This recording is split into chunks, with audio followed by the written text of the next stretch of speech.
Welcome back to another episode of Summoning Insight. Everything's fancy now. We have new graphics that you can't see if you're listening to the podcast version of this show. But Tantalos, again, coming through. He was one of our top two. He was the second place winner of the TSM Holy War art contest. And now he's helping us out with these overlays, fixing them up, making this a higher quality production while we're not in studio for you guys. So yeah, and the studio is possibly a lie, but we'll see. No, it'll happen just eventually. Your problem is, like, this is one thing I've noticed, Monty. You won't get into any specifics. No, I'm actually into all my problems. Yeah, go on then. It's an actual problem you have. Do you want to know one of my secrets in esports, right? Would you say anyone who's a fan of mine says I underwhelm them? Like, I don't do what I tell them I'm going to do. Would you ever say that? No. No, I'm probably pretty famous for being the opposite, right? I'm prolific. Like, pieces of content come out, you don't even know I'm doing it. That's because I never promise stuff. I just do it. Because here's the logic, right? If you don't end up doing it, then what was the point in promising it anyway? So I'm not exaggerating. That's why I'm saying, I hope you understand the subtext here, that I'm not going to go into any other applications of this recently, but don't say, stuff that's coming up. Like, you can hint at it, but you've got to be very couched as how you say that, because a lot of people in the modern day, unfortunately, will take it as like a promise or like an ironclad statement, whereas all you're really trying to do, you're trying to help them. You're trying to give them like a cool little insight as to what you're thinking, what you're trying to do. But the problem is, unfortunately, people, I know it's weird, but they will just feel like we've like betrayed them, etc. if you don't then just instantly deliver that what it is, because unfortunately we live in an entitled generation. So I'm not saying like my approach is perfect either, but that's one of the reasons I actually implemented that approach long ago. I just noticed like it just actually puts you off doing stuff because you think, why is the person mad? I just said I was planning to do that. It was just something I had on my mind, and then it just derails the whole thing. So I would just say on the studio thing, I just hinted it. Don't be like, yeah, we'll be in studio soon, because that's the problem. We don't really know that part. It's not your fault. It's the coronavirus stuff. But obviously, that's the problem, isn't it? Is like people will just take that as too much of a statement of fact, Whereas obviously we do intend to be in studio. Like when I'm in America, I'm almost certain it'll happen. Yep. And I do agree. One thing I didn't spoil this week was our upgraded graphics package. So at least we did that. That's cool. Didn't promise it. Just showed up today with some cool art.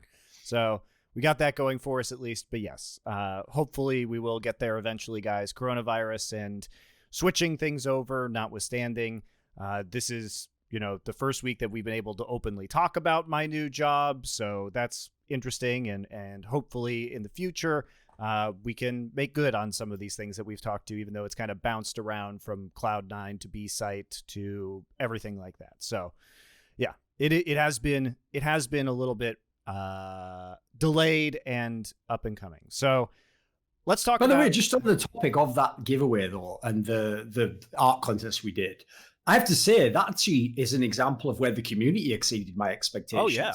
I thought we would just have, like, when I was showing you a lot of the meme ones where it's like, well, that's funny for like a second, but like, I'm not going to give someone money for just like putting your face on like Infinity War screenshot. Like that takes 5 seconds. Like, that's not even worth money. It's fun, but it's if anything, it's self-contained satisfaction, right?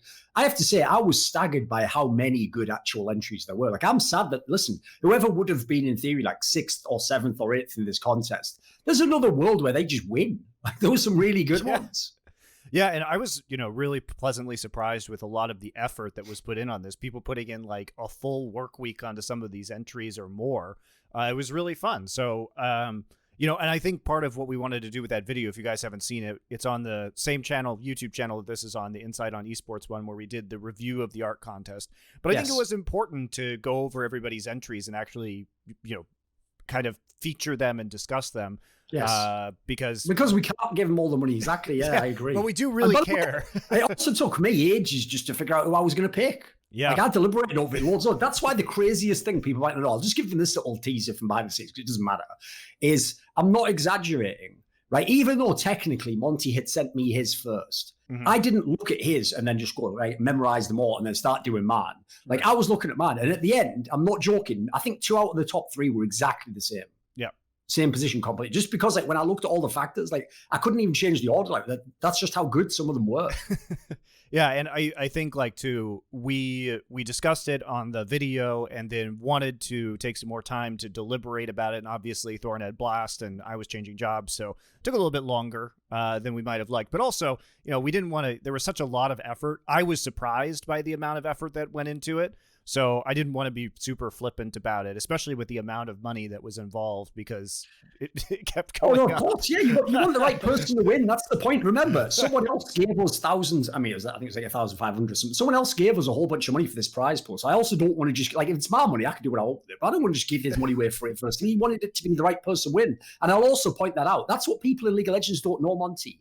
I literally just did, it was like 2 weeks ago, an entire week where every day I was online 14 hours a day on stream doing a CSGO tournament. Like, I couldn't know, by the way, when we launched the whole contest, that's going on. But you know what's more important? I'm not obligated to tell people that. Like, this was never a concept when it was promised. That's why I just say earlier, like, it's just that I think people need to have a bit of self-awareness and realize that, like, saying something like, we'll do this next week, that's not a promise. Like that's not the way. Like, it's not a blood oath. Let's not be silly here. Like, it's one thing if, like, you paid for something and the delivery says it's going to come on Monday and it comes 2 weeks. Yeah, that's messed up. You paid for something. You were actually given an obligation. Transaction took place. In this scenario, I think everything just got a bit silly with that. So let's just go back to the core principle, which is we had a really fun art contest. We had some amazing art entries. I thought some of them were amazing. And even some of the ones that we didn't award, like, some of them were just fun. They just gave us a chuckle for a minute. That's why that video actually ends up probably being more entertaining than you'd realize. Like, it wasn't just us boring, just checking things like, oh, look at the pencil work here. It's like, it's actually almost of them were pretty fun to look at, I thought. Yeah, and you can download them too.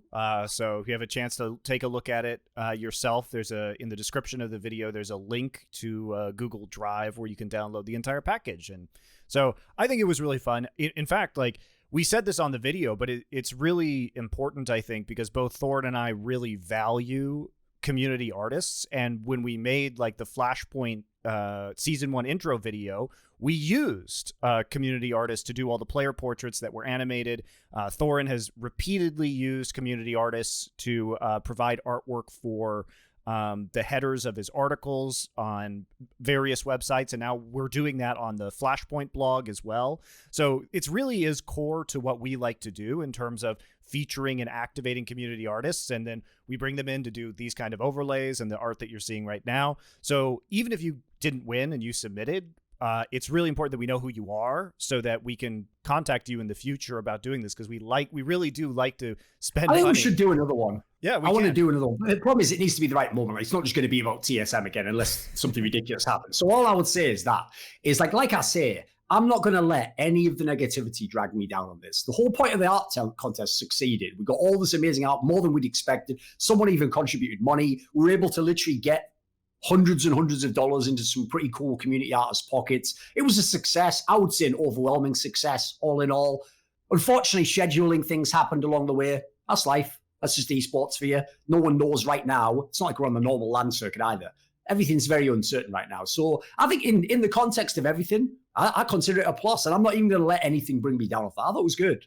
Yeah, and also it's something maybe we can use money from Flashpoint potentially to do this around Flashpoint Season 2. I think that would be a fun thing to maybe integrate into our broadcast, especially for, like, I don't know, the post-show blind spot might be fun to, like, take a look at some art or get some memes. So I know this isn't about League of Legends, guys. That's actually about Counter-Strike. But, we will be doing this in the future. I was really surprised with the amount and quality of art that we got. So good job to everybody, really.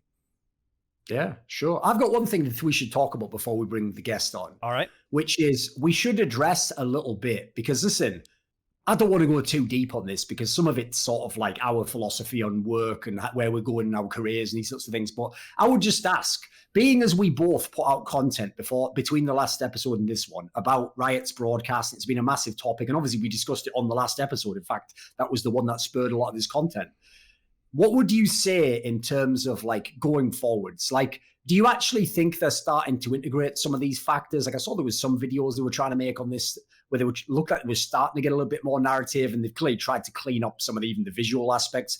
Do you think it's actually starting to improve overall in that regard? Do you think, like, there's going to be real change done there? Because the one problem I will say is our style typically, The downside of being very blunt is it does a really good job of getting the message to the viewer. Like the person listening hears you and goes, wow, yeah, great point, actually. And actually the emphasis you put on that made me really consider it. The problem is it's like having an argument with someone. You don't win people over by doing that. Like you just make the person actually go, if anything, I'm going to purposely not listen to you. In the same way as if someone on Reddit says something horrible, you don't want to do what they say and then them go, yeah, I told you. That's like, no, the last thing you want is that guy to get credit. So what would you say on that topic?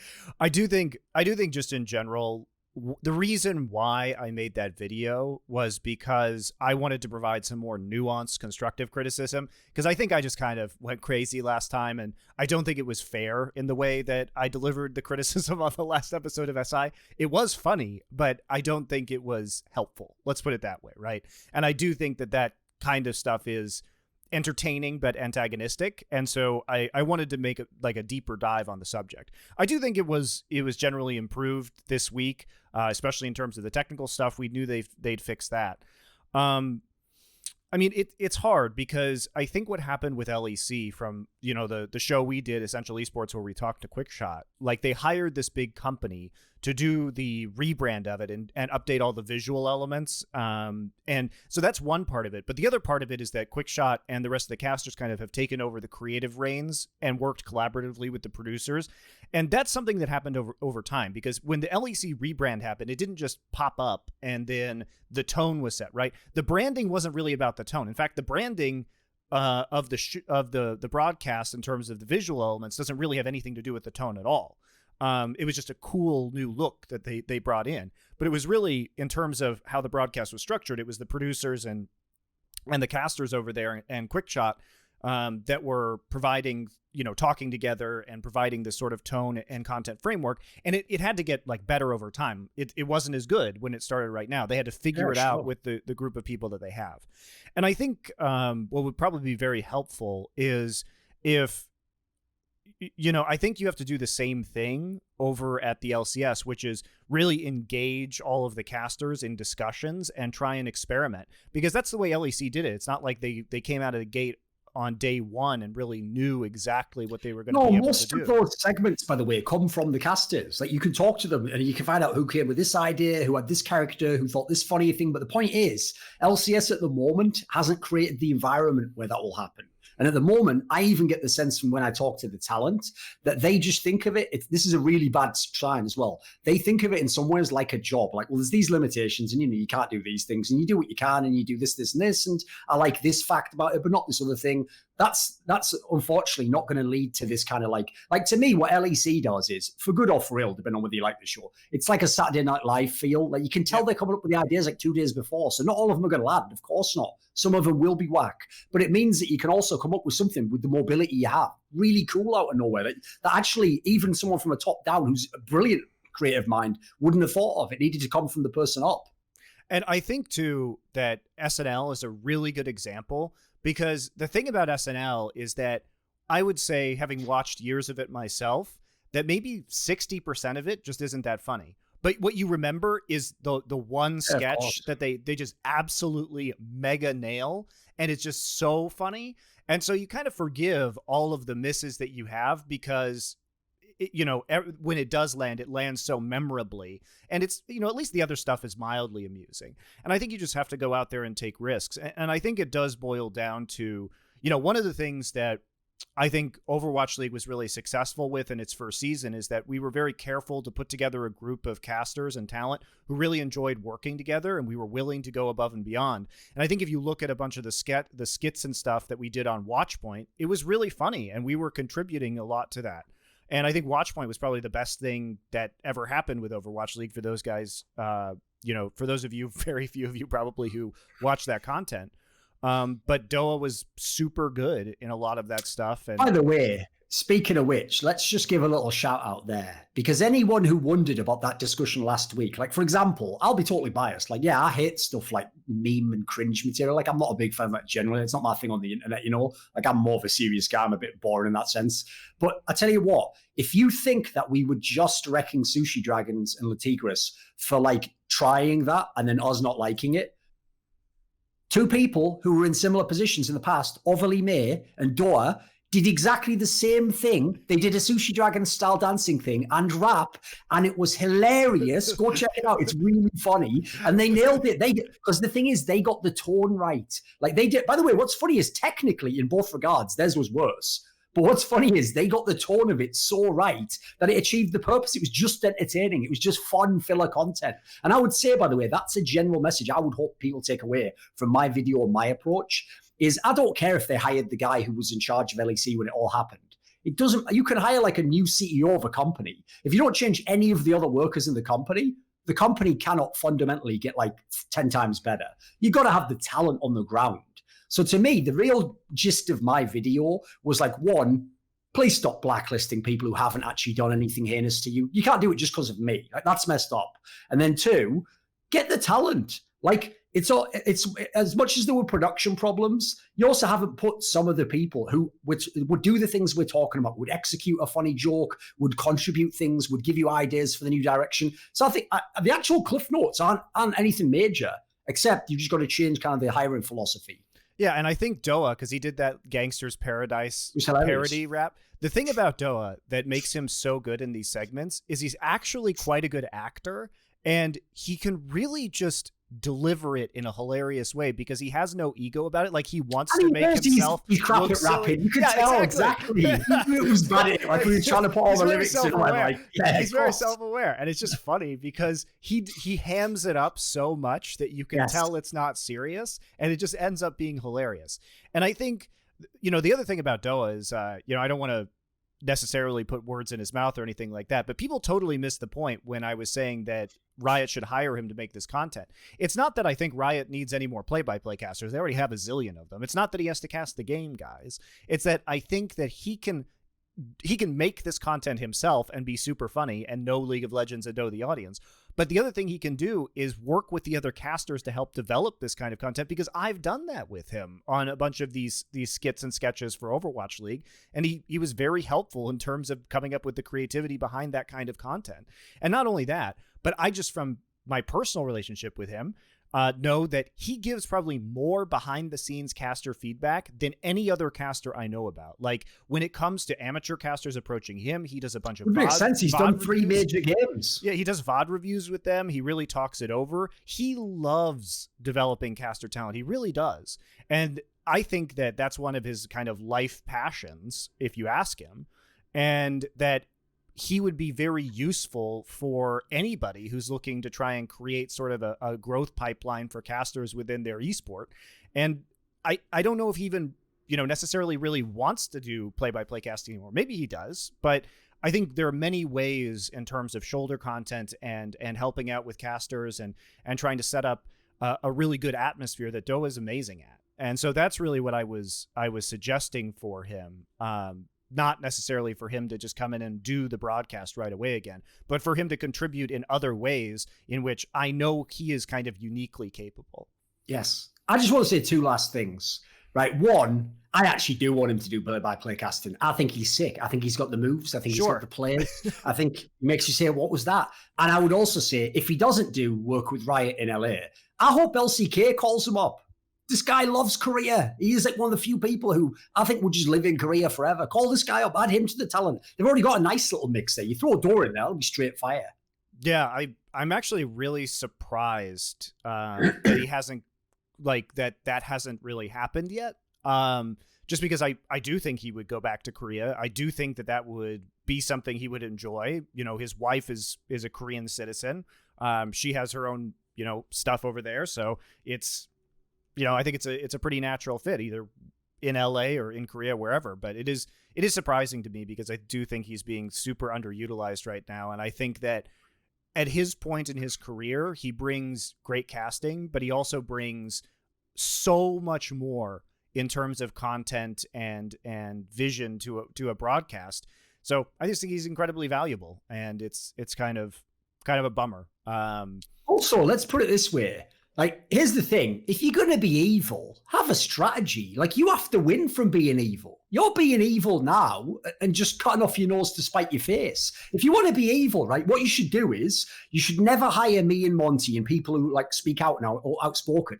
And then people like Doa and Ovely, you should kiss their feet like, because they're talented and they don't do any of the outlandish stuff. They never talk bad about you. But the idea that you punish them as well, it's like you haven't even thought this through. Like, you need to have your champions as well. Think about a draft. You have to have someone in the game that can do something for you, even if you want to ban something. That's good. It's a good analogy. All right. Yeah, that's enough. Let's get the guest on. Let's get the guest on. We're going to take a quick break, guys. And when we come back, we will be having Solo on to talk about all your favorite LCS games. He did say he watched some LEC, so maybe we'll start there. See you in a couple. All right, here we are. We're back with our first guest with the new overlays. Welcome, Solo. Congrats on your 2-0 week with FlyQuest. Congrats on being... Are you the oldest player in the LCS? No, surely not. He's only 27. Well, let me think. Who could be like older the than same that? age as a couple people, but I guess since Smithy's not in LCS anymore, then I might be definitely at the other end. But I think I'm like the same age as a couple people. Doublelift's like a 25? couple months younger than me. Oh, he's that young? Fair enough. Okay. Oh, I thought he was maybe a couple months younger than me. But Yeah, I was thinking he was in that long. He must be pretty old, right? I guess he could have been like 17 when he started, so maybe that would make sense. Doublelift is 26. He turns 27 on July 19th. So happy early. Let's see birthday. if for his birthday he can learn how to play a mage. I'm pulling for you, buddy. By the way, speaking of which, let's just get this out of the way, right? I did a tweet like that where I just said, because Doublelift said, like, you know, I'm super motivated, like I've never been this hungry. I just said, like, okay, on Twitter, I just said, okay, then if you're not lying, show me the mages. I take that back, Doublelift. I apologize. Like, stick to 80 carries. You're pretty good on those. Like, let's just try and get some wins on the board. Like, let's not run before we can walk, okay? That was my mistake. I'm willing to own it. Let's just move forwards, all right? yeah, we were a little surprised that they ended up deciding to put the Syndra bottom. It was I don't know, so many things went wrong for them in that draft, but it's pretty typical for TSM to just like explode their draft. They played themselves. That was what was so funny about that entire they really thing. Did. So there were several layers to what was going on that I found to be super funny about that. So first off, it was extra funny because of the cast. So Freak is casting, and he spends like the entire draft talking about how, yeah, technically it's a flex pick, but it's like 99 out of 100 times that. And obviously he couldn't have known that, but it ended up being really funny as a result. So he spends the entire time saying, oh, it's like 99 out of 100. And then obviously, especially with TSM, they have tried that. You know, their earlier loss when we saw them playing Team Liquid, they kind of got baited into that Syndra pick too. And everybody's like, well, he's not going to play that. And I looked up the stats on that. And the whole thing about Doublelift was that obviously he had never played Syndra, but not only had he never played Syndra, but in his career, so he had something like an 83% win rate with Sona, which is sort of a caster, right? But it's more of just a face roll support champion. He also had an amazing team when he used to play that. Sure. yeah. But the other thing that I looked up was I was like, okay, so how many like sort of traditional mid lane mages has Doublelift played in his career? And the answer was he'd only played one, Vladimir. Yeah. He had only played it twice, and he had a 0% win rate. So I'm sitting there. It was bad too. It was really bad. So I'm sitting there, and I'm thinking to myself, oh, okay. So, you know, maybe he has some practice on this. Maybe he's going to look better. Turns out when he's actually in the game, he's missing a bunch of Syndra stuns on some of these ganks. It was just super crap in general, super awkward. But that whole draft, I mean, I would love to know what you guys were talking about in comms as you were watching this draft unfold, because I would have just been dying laughing. So tell us what was going on. Yeah, so, you know, going into the draft, sometimes you have to take like a little bit of risks, and you kind of just gamble on whether or not they'll pick what you want them to pick so you can get what you want. And this was definitely a case of that, where we're like, you know, hopefully they'll do these things and then we can get our stuff. And looks good. So that ended up happening. We're like, oh, dang. Like, you know, first half of the draft, we're like, great, we get to have our picks. And they kind of went about the same way that we wanted. And then we get into the second phase. And these guys just pick fiddlesticks for like, just because I guess they won the day before. Yeah. And I'm like, okay, I guess. And they put Syndra bottom. And I'm looking at our draft at the end. And I'm like, wow, guys, I think we just won draft really fucking hard. I don't think we can lose. Dude, like, they can't kill anyone on our team. Like, it seems like their draft is really bad.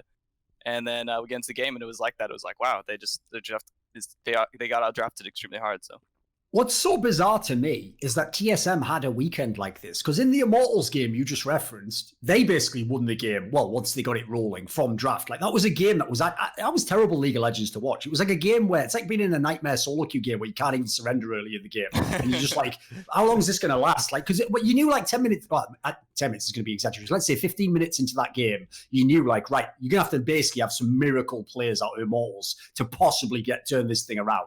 Then in the other game, they come into your game. It's like the same thing. It's like they're just trying to push a boulder up a hill. So it's just, I don't know how TSM got on both sides of that equation in one weekend with half of the same draft almost. So what I found so weird about their first game is that they understand the principles of the mid fiddlesticks. And it's something that they're uniquely bringing to the table, which I think is quite good. And the reason why we see this mid fiddlestick super safe in the mid lane, you have that ability to push and sort of sustain through the drain. You're able to build tanky and still have high base damages. You're providing exceptional crowd control. But when you're not actually building AP items, yes, your base damages are good, but you're never going to do as much damage as many other mid lane champions. So how do you compensate for that? Well, you know, in this other game, they're running with the set, so you have a little bit more peel. Like, if you look at this, you have a lot of displacement with Set and Lee Sin to keep people off your back line. You have an incredibly tanky front line between the fiddlesticks and the Set. But here's the thing. You're supplementing it with Kai'Sa, who's going to provide significant late game damage. And the best thing about Kai'Sa, too, is that she does a good mix of AP and AD damage. So there's not an excellent way to kind of itemize against what's going on here. So I look at this draft and I think to myself, I can see how they can win this game. Now, I look at this other draft and holy moly, like, this is what I don't get about TSM. It seems accidental sometimes, because this other draft, I'm like, this is a cohesive thought. And then I look at this draft versus FlyQuest, and I'm like, did you guys just accidentally get too cute here? Did you not understand why you won the first time with the mid fiddlestick strategy? And instead, you know, I was talking about MR, and Malcalypse, the Immortals analyst, pointed out to me on Twitter. He's like, it's not even about MR. It's simply about cooldown gates. And that's totally true, by the way, his point, which is that if you just play around their cooldowns, you don't even need MR. You could just attack them in the windows when these cooldowns are not functional, and they don't have any kind of sustained damage output for TSM. Like, you know, if Syndra uses her ult and Fiddlesticks uses her ult, uses his ult, it's like, it's over. You know, there's no more damage left. You can engage on them at any point in time, really. So what were you guys thinking? So you say you really won draft. So what was your game plan when you get into that match? Well, we knew that, you know, they were going to try to use the Fiddlesticks prio to kind of, you know, invade the jungle and everything. And I think that was part of the reason why their draft was a little bit troublesome, was they picked it into Orianna, who's like kind of like a, you know, really scaling pick. And even though Azir is also really scaling, he is like one of the better champs of actually getting prio and keeping prio. Sure. So when they did that whole level 2 invade onto our red buff, you know, number one, like Lucas is like a much better jungler than Potluck, so he handled it a lot better. But they also weren't able to get like the hard kind of invade with the Fiddlesticks, because the Azir was able to counter him a little bit. And then once they failed it, then the Azir got to push the whole entire laning phase. And I think you're right too, that their damage is so weak, and it's also, they have to go into us and we're like all tanks, right? So as long as we're marking the Fiddlesticks the whole entire time, or like making sure the volley doesn't flank us, but you could just push him away. You just push him away with a zero. Like, okay, he comes in. Well, you just shove him away, and then you just control the space and objective, right? Like, the Fiddle can't re-engage if he's in with his ult, and you just push him away with a zero. What the fuck's he gonna do? What I loved about this draft, and as soon as he gets in, he gets Trundle ultied and dies. Yes, yeah, exactly. That's what I actually loved about these two games back to back, is that they showed why people go too hard when they go swing, like overreacting one way or another way to a best of one. Because if you watch the first best of one, or you watch some of the other games this week, you'd be like, damn, Volibear top is so damn strong now. And then you'd be like, Fiddle's broken. It's the most broken thing ever. Then you watch this game and you go, oh, actually, you know, if it doesn't get going, it's just nothing. And you got Volibear. Yeah, good luck running into Azir and Trundle all game long. Like, that's going to be fun for you, mate. You're just going to be on your own getting your little body smacked, you know. The thing too that I think is so funny about this draft is that you guys were just playing for last pick mid, and you picked the Leona, and their response is to pick the Fiddlesticks.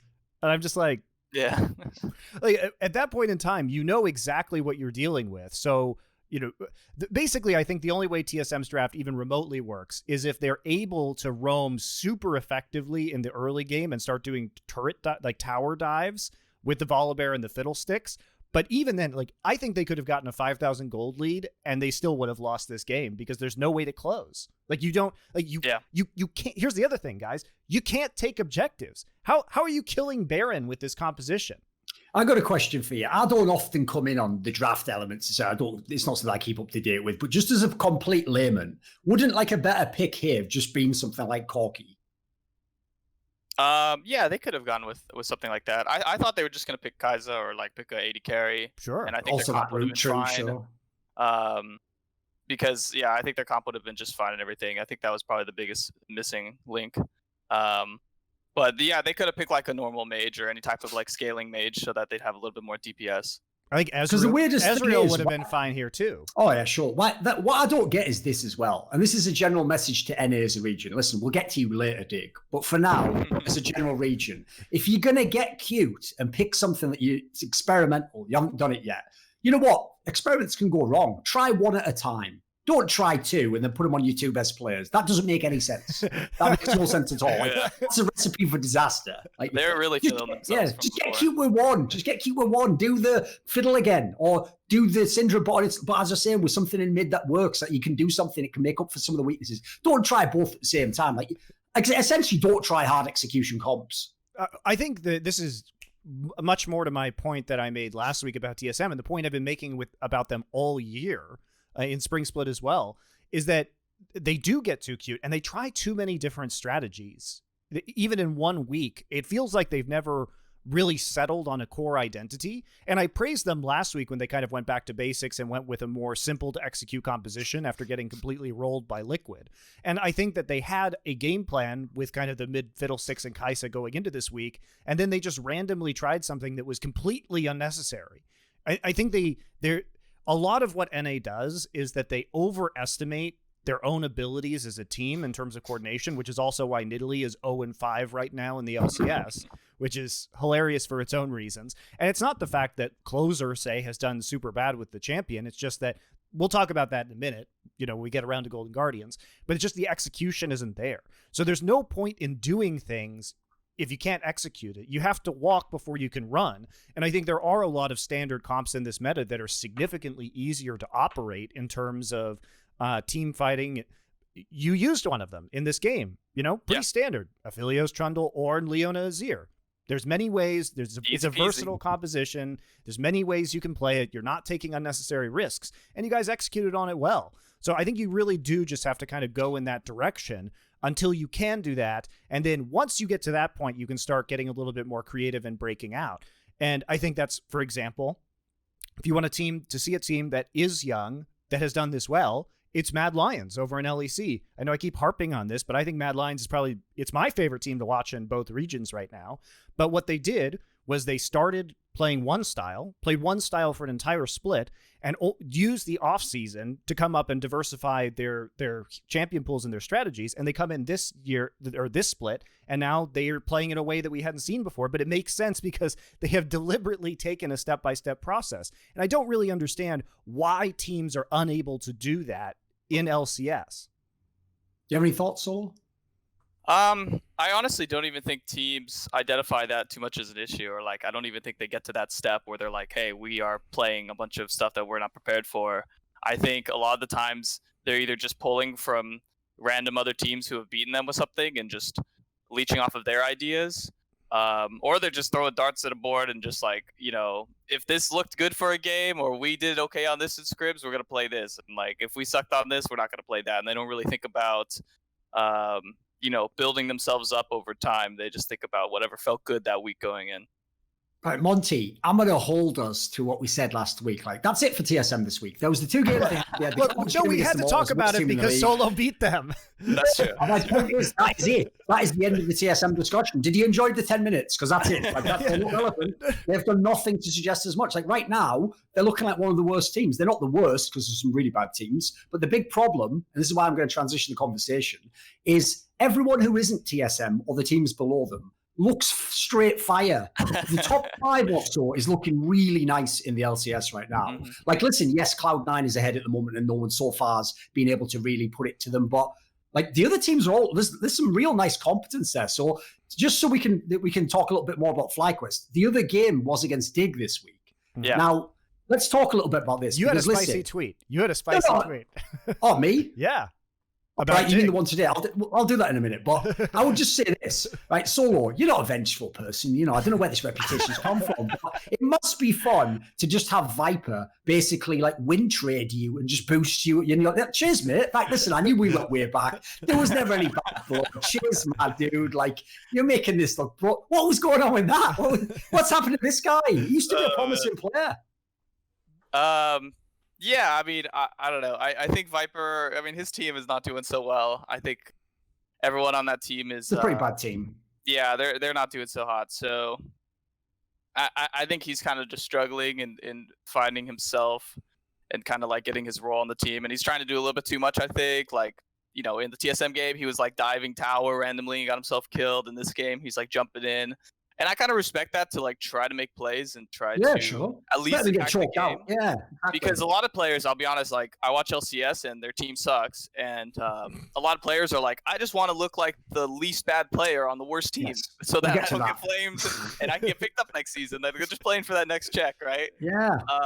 And so even though like a player might be just like running it down or something, I think if your team is already losing every game and you're not really doing anything, it's better than to just wait out and, you know, try and be like, oh, I got 10 CS lead. I'm like not the worst player. Because here's the thing, Monty, the tweet you're referencing is obviously, right, people want to hear me flame Froggen because when's it ever happened? Which actually just sounds like my dream team, flame Froggen. But anyway, right, what I said on Twitter, but here's what people don't know is, right, believe it or not, I'm just going to explain this very briefly because I know there's a lot of young people out there, right? If someone tweets about the player they like when the player does well, they're not obligated. Like, there's no law of like universal like karma that when the player does badly, they have to flame them. Guess what? They can just keep tweeting about things they like. In fact, you know what? They can go, you know what? Don't feel like Twitter today, and just go and have a cookie. I don't know if you guys are aware of that. Like, it's not actually like my Twitter hasn't actually been like the government doesn't control it. I'm allowed to pick what I put on there. But you know what? Because I actually thought it was egregious this week in this split, I made a tweet where I did say, like, this is the first time in the history of the LCS I've ever seen Froggen be a non-factor on mages. Forget the idea of like, well, he doesn't play this and this and that. On mages, he looks like what you just said there, Solo. He looks like in these games, right? Normally, what I always respected about Froggen, it's why I titled the article I wrote about him a few years ago, Control. Listen, yes, I love players also who are just spicy and just go ham and they go hell for leather. Like, I mean, the extreme would be like a Hooney or someone, you know, they're either going to win the game or they're going to feed the game. That's fun, right? That's just exciting. And it means, you know, you have a chance to come out and no game. But what I always appreciate about Froggen is that's not my style of play, actually. When I play games, I go in and I just try and live or die by the sword, you know. Froggen's style is absolutely like the shield. It's like the parry style. It's like, right, I'm just going to not let you do what you want to do. I'm going to neutralize you as long as I can until I hit my power spike, my moment in the game where I'm strong. And even then, I'm never going to like totally put myself out there. I'm just going to like, I'm going to basically play like the range of the game, as it were. Like, I'm going to try and be as perfectly efficient as I can in this team fight and win it like that. And so if my teammates contribute, we'll win the team fight. And that's how we're going to win the game. And if you play on my team, you know that's who I am. Now, the problem is, right, I could defend every other season in League of Legends that he played, every other split, because he did do that. If you actually watch when he played the control mages, that is how he played. That's why you never could find another mid player who ever tried to trash talk him, whoever said he's not a good mid laner, or whoever said he's bad on mages. No one ever said that. It was only fans who ever said that. But this split especially, some of these games look like he almost looks at the team fight and goes, if I'm in there and I die, those deaths go on the scoreboard. I'll be considered the one who lost the game. And that, like, you know, that 500k check, yeah, I might not be there next year. So you know what? Maybe I'll let Viper die this time. You know what, Cadian? Sorry, bro. Maybe it's time for the Dardock to come in. I think it's time that you went in first. And he basically just does that move of like, charge, men. And then when they go in, he goes like, and I step back. It's like, that's just whack. Like, listen, as someone who's watched his career the whole time, that is whack. Like, I don't enjoy that. And so the big problem for me is this. Is in the Dignitas team right now, I know they want to be called Dig, but listen, rebrands are difficult. They're tricky to do, okay? I'll just say this. Viper listen, when he pops off, yeah, he can be a factor, but he's been a complete non-factor so far. It's looking really depressing. Then you look, Acadian, it's like in isolation, I like some of the things he does. In terms of the team, it's not fitting the team right now, which I don't blame him necessarily for. Froggen is just a non-factor. He's just like a mediocre mid player at the moment. In fact, slightly below average, probably for LCS. And then the bot lane is actually playing really well. Like Afro move for all the slights he's been given. And by the way, he's check stolen for many splits now. He's looking good. He was the only reason they were in that game and getting leads. And then Johnson is actually the only player I think performs almost every game. So I feel really sad for them because right now is not really the time I want my bot lane to be the only thing functional. Yeah, and you're rookie, right? Oh, exactly. Yeah, props to that guy for not mentally breaking as well. It'd be really easy surrounded by a bunch of veterans that are just feeding to just mentally break. Or if my mid laner just ran away from the team fight, I would eventually just start thinking like, well, I think I might just quit this game. Like, see ya. Well, the thing about Froggen too that I want to point out is basically he at least this split for me is essentially worse Power of Evil. If we just compare the players' play styles, like Power of Evil actually looks incredibly good right now. But if you were to talk about play styles, I think he and Froggen are very similar in terms of sort of traditional control mages. You've just triggered me though, but yeah, keep going. How did I trigger you? Here's what triggered me. I'll just say it so I remember. Here's the ultimate statement that will explain to you what's changed about Froggen, right? Okay. Is because normally that's always the argument I used in past splits, Monty, is whenever Power of Evil is good, everyone correctly praises him because they don't get blinded by the nameplate. They just look at him, and because they never rated him that highly anyway, they go, wow, he's playing pretty well, like when he's on CLG. Then with Froggen, they're always just too built in. Like if it's on one of my shows, they know they can try and like mess with me by slighting him. Also, he used to be so good in the past, he can only be underwhelming now. Like, he's not going to be the best player in the world. He's not even going to be close to that. So here's the problem, right? Traditionally, they're both now the same player usually. They play the same champions. Yes. They have the same mentality. But this is the difference, right? In a game where Power of Evil was Orianna and Froggen was Twisted Fate, it was Froggen that ran away all the time, and the Orianna was way more aggressive and was flashing in for kills and going completely hard. Like, that's so ridiculous. That is the ultimate indictment, Froggen, of what you just did there, mate. That an Orianna player who himself wants to play your game was just like, actually, there's just an obvious hole here where I can just exploit the fact you won't engage half the time. It was ridiculous.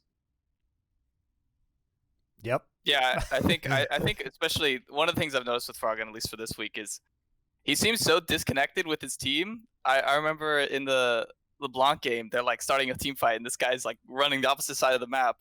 And I don't know, he maybe seems disinterested, or maybe he's lost in terms of like what a play style he wants to play is. I think maybe that might be a part of it too. Maybe he's been like the control mage on so many, mediocre teams. He's like, do I really want to just, get CS numbers and then lose? Maybe he's trying to like figure out different ways to impact, and it looks really bad because he's not so used to it. But it is kind of weird because he usually is such a staple, even when he's playing on mediocre teams, of being like, he's always going to get CS numbers. He's always going to contribute high damage in team fights. Even if they lose, you're always like, dang, if this guy had a team, he'd be at least like making playoffs. I mean, I think in your game too, we really saw kind of the difference. But it's funny because you guys had that head-to-head matchup this week, and I'm actually looking at it right now on my screen, which is the fight you guys had in the Tri-Brush, where he comes up on Orianna and he's countering the roam. That's what I'm talking about. Yeah. It was the pivotal fight of this game, really, and like, you see that aggressiveness when he's already following the Twisted Fate. He gets an incredible shockwave off after you hit the Ornn ultimate, and he's playing aggressively, and he flashes over the wall. Also, like, I was just sitting there watching this game yesterday. I was like, holy shit, that was really well played by Power of Evil. I'm watching it again right now. Like, the gold the card for that would be like, obviously Orianna players are the most boring. Like, you pick it just like, I'm working every matchup and I farm up. It's not my fault I lost. Like, they're the ultimate ones that are. Get you one who can do both. Get you one who can do that, but then also flashes in and just goes aggressive for kills. Well, I love that. It's also the gold card hits, and it's an instant cleanse as well. I mean, the timing is just perfect, and you can tell that everything was already like loaded up in his mind about how he was going to play this and how he was going to react to the Twisted Fate gank. He's thinking really far ahead, and I just thought the entire sequence of play from him and you guys was beautiful in that particular fight. And I was like, at that point, I was like, okay, this game is over. And also, shout out to Viper for also making Volibear look balanced. Yeah, we had a couple players make it look really OP and make it look really balanced this week. Yeah, exactly. Agreed. In fact, actually, listen, there's not that much to talk about with Dig. Like they're looking like a failed project, sadly. The sad thing to me was when you consider they have both Acadian and Grig. Not Grig. That's how bad Acadian's career has been, by the way. I just assume that that's a package deal and that, that you have to substitute one in. No, Acadian and Dardoch they have, right? This is mental. They have 2 players who could be in a playoff team in the LCS, and they're not even playing one, and the other one, it's just not working somehow. So, like, I actually think the talent in the Dig team is solid, definitely better than their placing, but it just looks like a non-starter as an experiment. So anyway, a perfect way to segue, though, to another team is I'll tell you someone who also has been considered trash, but who made Volibear look good is Kumo from EG. He actually looked good. He looked good on it. Yeah. So good. When he's actually playing like that, they become such a more dangerous team.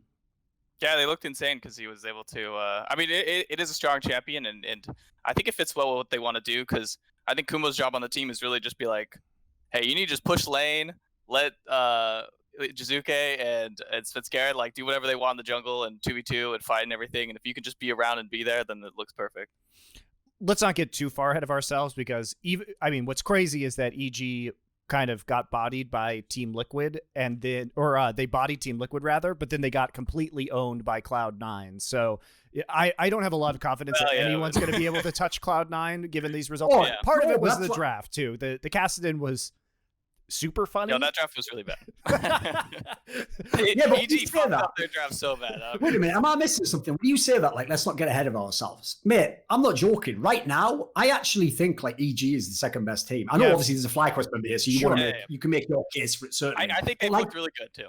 But, like, the upgrade of Kumo's play, at least in terms of his champion pool's better now. He's not just, like, instantly going to be the, like, sacrificial lamb, combined with the fact that now they actually, almost every game, considerations to the draft Monty just referenced. Generally, they draft for Jizuke now. Yes. And he does do Jizuke things. Now their team looks really solid. Like, I'm liking their team. Svenskeren, he can play the style that you always have seen him play, but it works. He's one of the few people who can also play Kindred. Like, I think that team looks really nice, actually.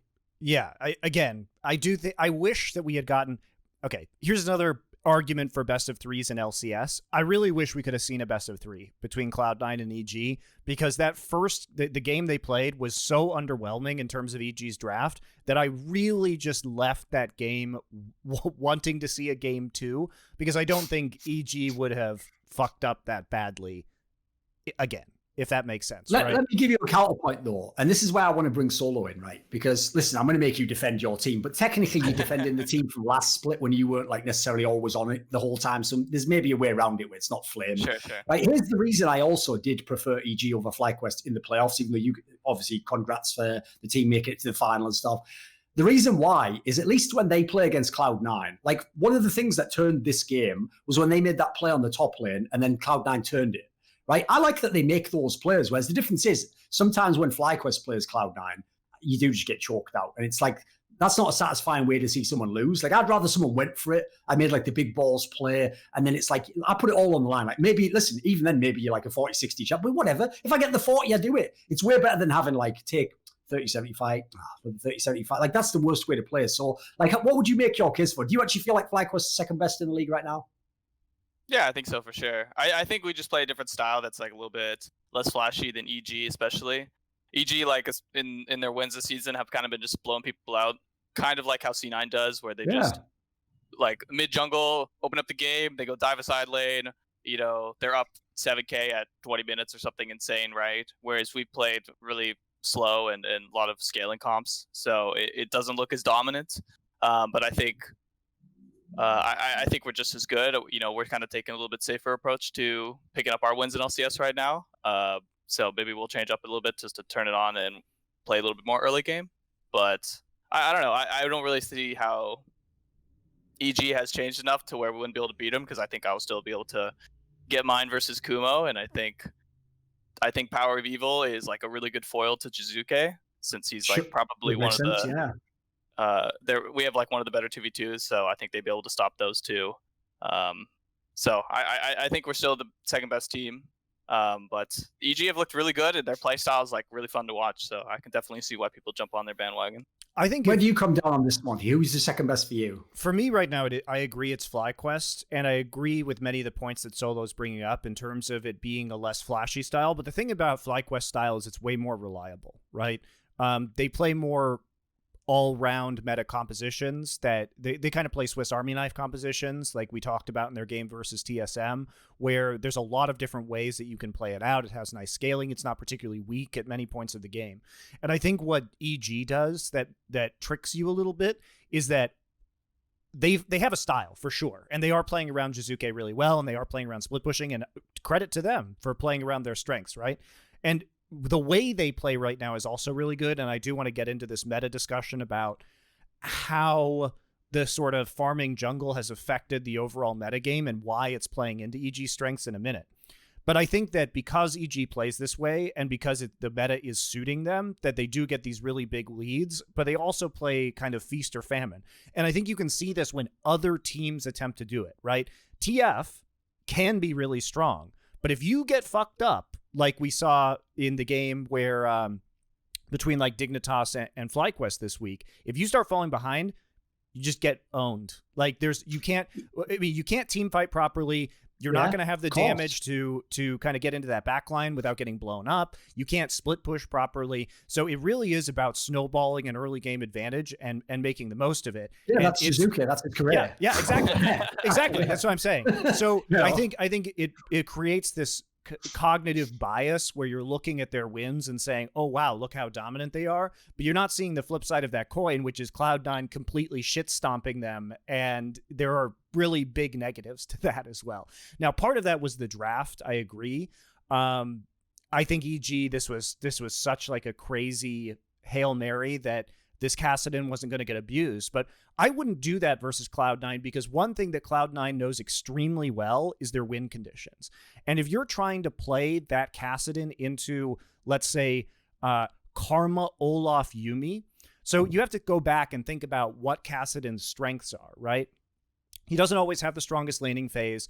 He can't really do much until he hits level 6. And then once he hits level 6, his primary ability is high mobility and high damage to the backline, right? And so when you have Kassadin, you have to be able to get away from things. And you're never going to be able to get away from kind of Yuumi speed boost, Mantra speed boost Olaf, who is immune to crowd control. Like, that motherfucker is just going to run around and hit you with a million. Like, Kassadin will not live. Like, he can't get away from that Olaf when he's getting healed, speed boosted, and he's just chain slowing you with axes and chasing you down. Like, that Kassadin is horrible into that. He'll never do anything in a team fight because you just put all the resources on Olaf, and he's going to be super farmed because of the jungle changes. So it's going to be really, really scary. So what is the team fight that you're looking at where Kassadin's going to get ahead? You know he's going to be behind in lane versus the Karma. So by the time that he gets to the point where he does have his ult, the Rift Walk, and he does have the mobility, there's not a scenario where he's going to be able to escape that Olaf. That Olaf is just going to run after him and murder him. Yeah, the other thing that I thought was really strange about the EG draft in that game is, I mean, they saw our game versus C9, and C9 did the same thing where they banned Trundle Graves, first pick Olaf. And then we picked Lee Sin into it, and it looked terrible. And then EG went into their game versus Cloud9. They did the same exact draft. And they just picked Lee Sin again. I was like, why? I was like, you saw what happened. They just ran us over, right? I don't understand. Sven was like, listen, I'll show you who the better ex-TSM jungler is. And goes, actually, we're all trash. My bad, dude.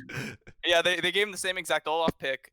And then they let him pick Azul Yuumi like right after, which is like insane together. So, I don't know. It was a really weird draft. I don't know. You're right that like the Kassadin made very little sense, but even before then I was like, what are they doing? Like, how could they just let them do the same thing? They didn't even come up with something new. There's also 3 champions in this game that are just ludicrous if the Yuumi goes on it. Like, obviously there's the Ezreal that it plays with and the Olaf, but did you see that like brief moment where it was on Niski when he was on Karma? That's terrifying. The speed that goes is ridiculous. Really that looks like they're cheating like Matt Hacking or something. Dude, my favorite part of that game was I didn't even expect this to happen. So Niski recalls, right? And then he TPs into the bot lane. Okay, so he has the home guard on him, and he's like, he instantly moves like half the distance between the middle of the lane and the first turret in like half a second because he's home guarded. He's speed boosting himself, and then the Yuumi's on him, and he just like tower dives them. He just like, I was like, holy shit! I didn't even know you could move that fast in League of Legends. It was really, really funny. But yeah, that whole, and this is the thing about Cloud9 is I didn't even know you could do that, but they play it out so well. And what I love about watching this team is that they execute on plans so quickly, and they understand how all of these champions work together in instant. The reaction time is ways. so fast, and it's so impressive that they can be that decisive and just go all in. I've got a question for you, Solo.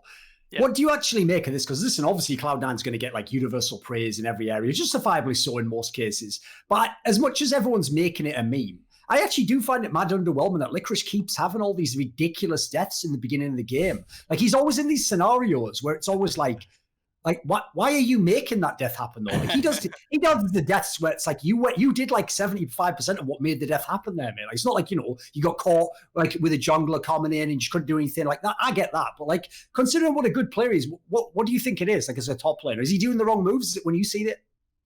I think it's, some of the deaths have definitely been, a little sloppy. I think obviously he messed up versus the Volibear. He got solo killed. Even in the GGS game, Closer didn't end up killing him, but he probably should have died to that level 2 gank, right? Like, Closer just kind of messed up, kind of greeted his flash till the very end and just lost vision. Yes. But I think, I don't know, to me, it's kind of like how Ruin was playing on CLG. Like, when your team is winning, and especially as like a top laner, you're kind of just like, I'm going to do what I want. I'm going to disrespect a little bit. And if I mess up, I know that, one, you're good enough to like get yourself back into the game, but also your team is going to like help you get back into the game. So I think he's just a little bit more loose about, taking risks. And if he ends up dying, he knows it's not the end of the world.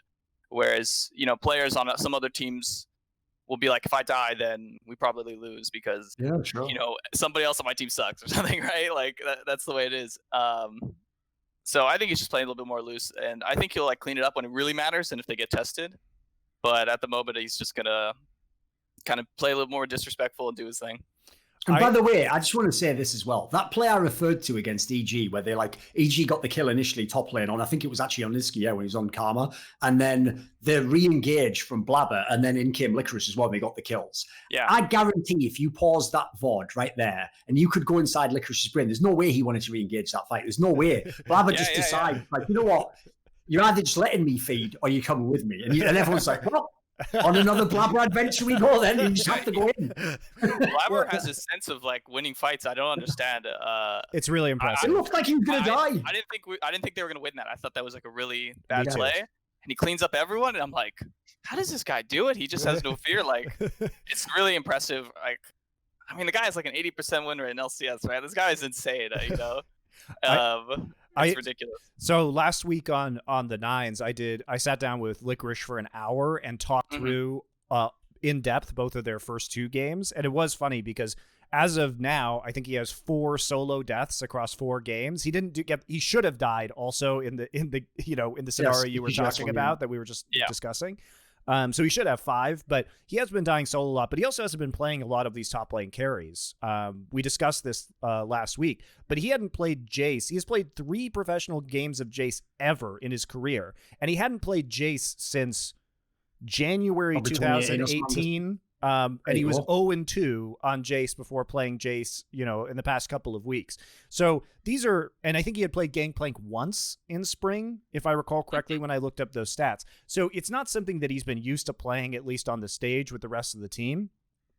So I do think that the team itself is also adapting. I also know from talking to him that Blaber is really focused on farming right now. And Blaber, it makes sense that he's the one dictating the pace of the game overall, given the state of the jungle right now. But Blaber, we were joking and calling him Crabber because all he does, he's like obsessed with scuttle crabs right now. And he will just prioritize scuttle crabs over ganking, over doing anything else, over playing with the rest of his team.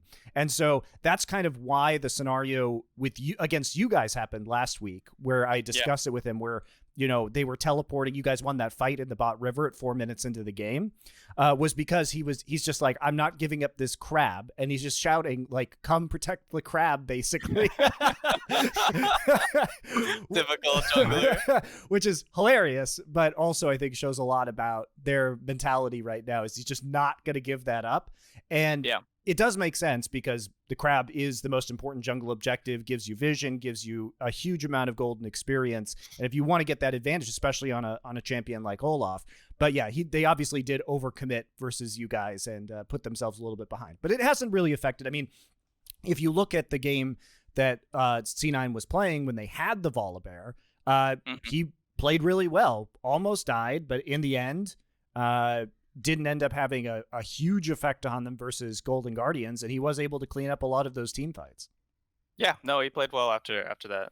The funny thing about the crab too, we know, like, I mean, C9 is a team that you don't want to get double crabbed against. It's like the GG angle.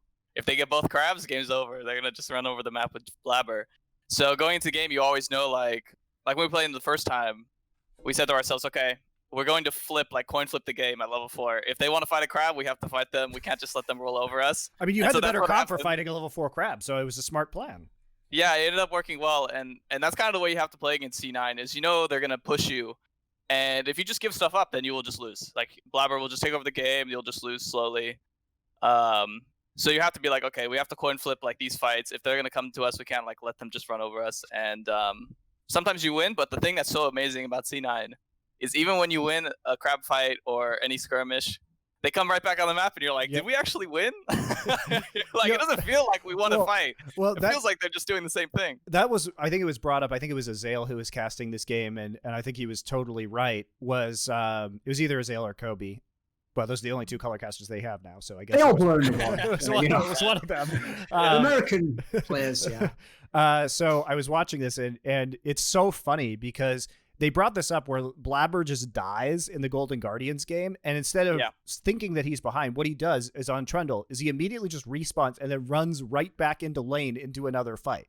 And this is the way that they play the game. And if anyone has learned from LPL style and what's been effective about it, it has been Cloud9, because they don't stop, right? They're so confident in their, and this is so important to League of Legends now, and it's so different than it was years ago, which is that if you understand the win conditions of your composition and you understand exactly how you can play out these skirmishes, which C9 is very good at in the same way that LPL teams have traditionally been very good at, the difference is the game has moved into a place where this is the most important part of League of Legends now, is understanding where you can apply pressure and understanding how you have win conditions in these skirmishes. So if you understand that and you lose one, you're just like, well, we still know how to play it better than our opponents, even if we fuck that one up. So right back into it we go. We're just going to keep doing it again and again. And if they have a 70% probability of winning, if they do it enough times, then they win the game.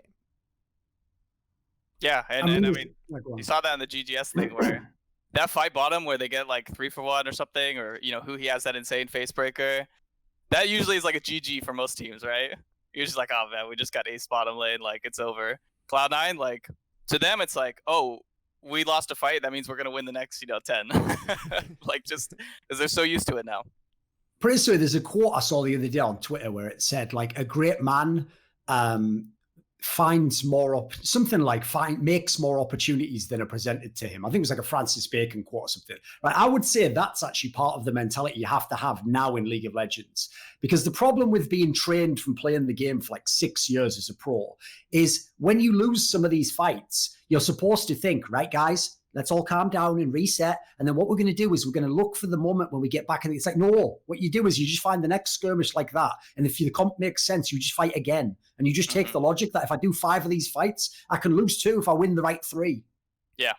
That gets us the game, Especially because nowadays there's no one kill you're getting that turns the whole game for you nowadays. Like that just doesn't happen, Yeah, too often the team will lose a fight and they'll be like, okay, I need to go farm for X amount of minutes, or like, oh, we need to like wait for our time to come back. But C9 just takes it to you every time, even if they're behind. And I think the way that if I was coaching a team these days, the difference between what I would do in the past is I would have basically in the past, I think a good way of coaching macro was to kind of bring up like a screenshot or show like a minute of gameplay of a game state. And you say, what would you do as players in this game state? Where would you move on the map? How would you assign the lanes, et cetera, et cetera?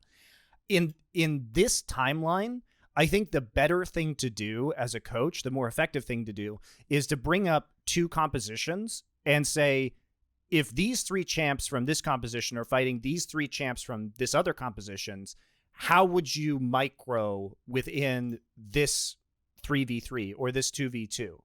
And I think that's honestly probably one of the most effective ways to kind of theory craft and coach right now, is just to sit down with those players and say, okay, here's three meta champs versus 3 meta champs. Talk about how you would play the scenario out if you were fighting in the river, if you were diving a tower in top lane. And I don't think that was really a huge part of the game before, but I think that's like the dominant part of the game now. No, for sure. Do you guys ever do that? Do you guys ever theory craft just kind of based off of, a couple champs or 5v5? I mean, his 3v3 is like Santorin and Power Vivo, the most boring guys of all time. So I don't know if he does that non-GM. I feel like they might not be doing that, mate. I can't lie, we do talk about a little bit of like, what the, like, we have these champs, they have these champs. How are we going to win it? Do we win a 2v2? Do we win a 3v3? Yeah. If so, how do we do it? What kind of position do we want to be in for a team fight? We talk about those things like a little bit, and a lot of it is pattern recognition. And I think that's why C9 has gotten so good too, is they started playing this play style and they just didn't stop. And now, kind of like how G2 was so dominant last year, right? And even though they're still just as dominant, like a lot of teams are catching up a little bit, right? And they're not getting beaten at 19 minutes. It takes a while to adapt to that style when someone does it, right? Because you think even at first, well, they're just gambling, like that won't work long term. So yeah, it takes you a while before you even start playing the game with them in that sense. So I think teams are getting better at challenging C9 early and willing to fight them, and they've lost a couple of those like early skirmishes. And then now it's like, okay, what's the next step? We got to keep on pressuring and everything. So it takes some time to catch up because C9's just so ahead of the game, and they're so talented. So similar to how G2 was last year, it just takes some time for teams to catch up and get used to that play style and try to match what they do.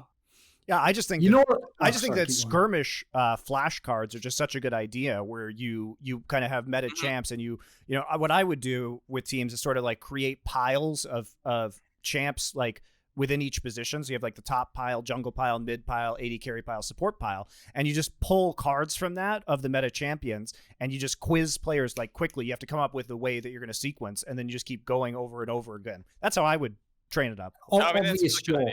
Listen, obvious joke I have to insert here. That approach won't work when Reggie inevitably takes over in TSM again, because when he's asked to pull the right card, that's just not been a great trend for him in his career, I'm afraid. Listen, it just hasn't worked out, all I can tell you. Flash card, not his move, if I can tell you. I've got something to say, right? The classic meme, bad luck Brian. Yes. That is the CLG organization. Aside from the fact that all the talent they lost that was really good won like a bazillion championships combined without them. Even worse than that, right? Finally, they get it together solo. Everyone's mocking them for last split. They lose the first game. They win 3 games in a row. They're tied for second place, right? Surely now we get credit. This is the segment where we now take apart, using context, all the credit CLG would have gotten. Because I have to say, I don't want to be a hater, but they're not as good as this. Like, I don't know how they've got some of these wins. They're just not as good. I'm sorry. Well, they played the bottom teams, no? They played some bad teams. They played Immortals. I think they played Immortals, Golden Guardians. Dig. Oh, you're right. They have. GGS, yes. Right? I mean, GGS is. I think the GGS one is pretty solid. You're right. They played the 2 clearly worst teams in the league. You're right. The GGS win, I think, was good for them, and I think they played well. However, I think Golden Guardians is a better team than their record indicates, and I also think that 2 of their losses have come around this NAdalee, or what I think they just had a bad read on the meta, or a bad read on their own abilities, because they were kind of doubling down on these weird poke compositions, like Closer on NAdalee, Demonte on Zoe, FBI on Ezreal. I just don't think they have the coordination to pull this off. And I think in their game, what was it, versus they got smashed by TSM last week, I think, right? Let me just look this up. I don't know exactly who, Cherry. They got Liquid. It was the Liquid game, where they were also playing like Jace, NAdalee. I just think that this is a team that has over-indexed on poke compositions. They're not actually good at running them, and I think that they could and will do better when they kind of switch to, like, I think if they played like you guys, that they would be in a much better place. I think if we see your drafts and we see Golden Guardians playing those drafts out, that they're a 2-2 team at least right now. Yeah, I think they definitely had a little bit of a misread. And they are better than what they've shown. I do agree. I think they're better than CLG, even though they did lose to them, and they've had a little bit of a tough schedule. And yeah, I mean, I think everything you said is true. I think the NAdalee thing is probably a scrim champ. Nid is probably 1v5'd every scrim for them or something, and they've been on it. And I think it was a little bit strange that not that they needed to like have a huge Volibear priority, but I think playing Set into it was not the play. I think Set is like one of the easier matchups for Volibear, and so I think that was like really rough draft for them as well when they ended up playing. And Ruin has like looked good on Volibear, and it's kind of supplemented their top side a little bit for CLG. So it seems like things went really well for CLG to beat them. But I agree with what you're saying that they look better than they've shown. What I don't understand is it's not even like the Asians are spamming NAdalee loads and dominating, and that's the reason. That's why it must be something like you're saying. It must just be like one of those ones where you just keep thinking it's going to work because of either someone doing it against you in a scrim or you had a scrim that went super sick. Like it's not like every time I tune into LPL or whatever, they're just like dominating on NAdalee. It's like, wow, that's the champ. So I don't even know why the obsession has emerged. There's so many viable junglers. Yeah, I mean it's a little strange. And she's also just so hard to fit into a team comp because you need like so many other pieces to make her work. Yes. And it's not like, sure, NAdalee's like a really good early game jungler and she's high tempo, but she's not like a ganking jungler. She doesn't actually like help your lanes. She basically just outpaces the game and can take neutral objectives really quickly. But she doesn't like really gank side lanes, and she's the worst champion for 2v2 mid, right? So I think, their laners aren't the best. I think, I think Hanser's really great as well, but I think Hanser's great, but I think Damonte's more of like a roam heavy mid, so they need to pick something that can play with him, and they can run jungle has to play with him, of course. Yeah, that's like I said this on the last episode. That's what I like about Go. Well, I was on the Crackdown actually, the old blur and one. It's all just one show, and it's just me and everyone else. Just Thorin and the NPCs. Watch out this week. You might see something like that. So anyway, what I will say is this: is what the thing I praised about GGS bringing in Damonte is. That's what I thought they understood was like the whole point of Damonte is his strength is what the jungler that he's paired with is. And so I thought, right, well, Close is an aggressive jungler. This is going to be awesome. Let's put it. And then this draft just doesn't make any sense whatsoever in that regard. Can I just go ahead and suggest something for some of these NA players? Listen, you don't have to look super sick and get the pop off. There's this rubbish champion called Rek'Sai that just works in RP scenarios. It's really rubbish, but you know what? You can go into those lanes, can't you? You can do what you need to do. Just swallow your pride. Lock in that Rek'Sai. Thank you. That is a PSA. NA junglers. Exactly. I think NAdalee is just such an execution-heavy champ, and the reason why is you have to know when to go in, because poke compositions are great, and NAdalee obviously does have that strong poke, but half of NAdalee is once you get the poke, going in. And the thing is, the execution has to be there because she is squishy, so she's gonna die if you don't execute the engage properly. So you have to all go in at the same time to follow up on the poke damage. It's not a champ where it's just like, okay, we're going to poke them off a tower and take the tower. It's that we're going to poke them and then we have to dive the tower. There's a second step to playing the NAdalee. And that's why I think in the Asian leagues, you see it played more situationally and you see it played better because they have better execution off of that poke. But if your idea is you're just going to stand there and poke someone and then that's the end of it, it just doesn't work like that. So the follow-up has to be there, and the follow-up has to be perfect because of how squishy she is when she goes in. So for the most part, I think it's just not even worth playing, frankly. But yeah, I will echo what you said earlier. I was out the room when you said some of the other stuff, so I can't know what you talked about then. But put it this way, without being too much of a hater, if I had to guess, wait 3 or 4 weeks and the positions of Golden Guardians and CLG will be swapped. Yes. Now, that doesn't mean Golden Guardians will be second, but they'll be the team. Difference is they'll be in that pack I was talking about, I also think that Golden Guardians played a really competitive early game against Cloud9, and it's because they went back to a style that I think suits them more. If you look at the difference between Golden Glue and Damonte has always been significantly more active on the map as a player. We saw this especially in his Kiana games last year. And when you look at what Damonte is able to do on champions like Twisted Fate, and you have the Twisted Fate Nocturne combo, I think that's a style. Like, I would rather see Golden Guardians move into more of the EG style, for example. Like, I think that suits them very nicely. There'll be a worse EG with the side laners that they have. Well, I mean, Kumo.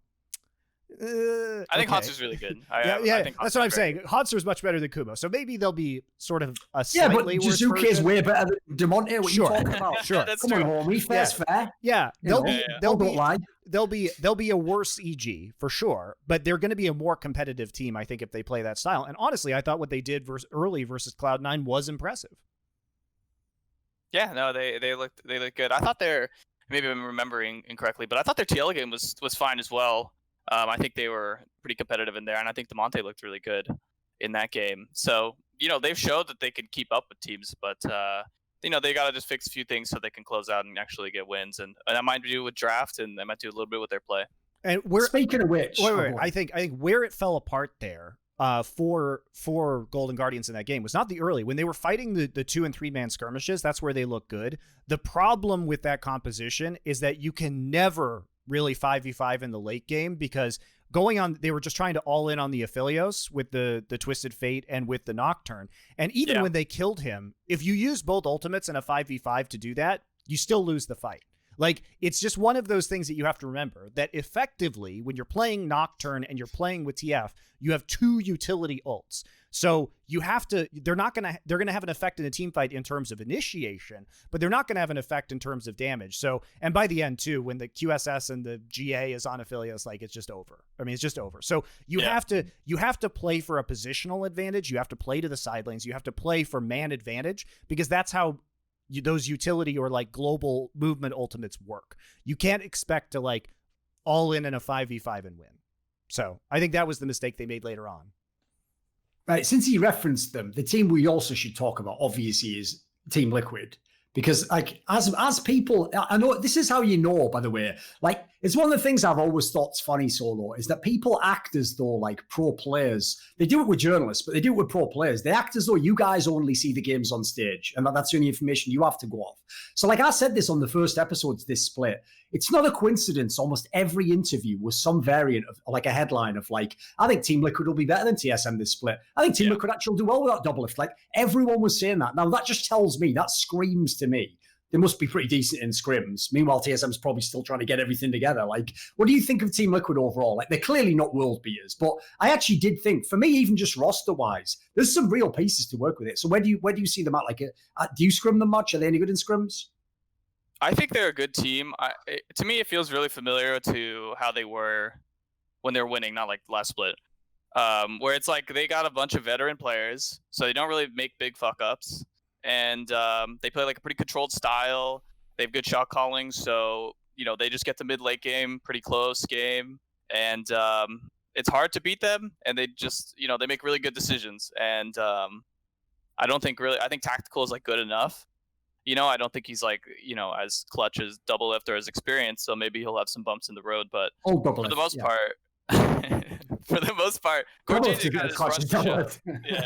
Cordelia just runs the show, right? Sure. So yeah, of course. He's just going to be there, and tactical will do his job. So I think they've been fine. I don't really see how they've been hyped up as much as what they've done, but I think they've they're probably in that tier, maybe with us and EG as like a second tier, maybe a little bit below, but I can see the argument for them to be around there. Well, when I say hyped up, I mean in the context of TSM. Now, yes, people will think that must be really good. No, TSM's bad now. Like, you have to understand, guys. Like, I don't think TSM is in the same tier for sure. Like, I thought my joke was perfect, Monty. That TSM's record now is a tribute to how they danced around all the rules in the off season. They had a 2-2. That's all they got is a 2-2. Beautiful ballet. Yeah. I would say they're a little clumsier than I would give them credit for in terms of ballet, but I think with Liquid, I mean, obviously, we're only 4 games into the split, so kind of the result of all Fire of them this. all. Fire them. They're all check stealers. What are we going here, Monty? You were going to say some straight fire comment before you peeled it back there. What were you going to say? Come on. I mean, look who they beat. They stomped TSM. Oh, there we go. Okay. They beat Golden Guardians, and this is a game where I think Golden Guardians has been struggling because of their own read on the meta. They beat 100 Thieves. Yeah. And that's half the league, by the way. These are all playoff teams in theory. Like Golden Guardians, everyone's praising. You just praise them a second ago. No. Now you're No. I was praising Golden Guardians because I think they're better when they play less weird compositions. Right, that's what I didn't hear. Two of their losses came from this garbage NAdalee pick, of which one of them was against TL. Right. Okay. So I think Golden Guardians just needs to kind of figure it out. And Golden Guardians, the mid lane swap changed their style significantly. So they're still trying to figure that out. Okay. I think Team Liquid, I agree that it's actually better for them to have a young, very confident AD carry. I've been impressed with Tactical's kind of lack of nerves. Being online obviously helps that. Does Tactical perform this well on LAN? Probably not.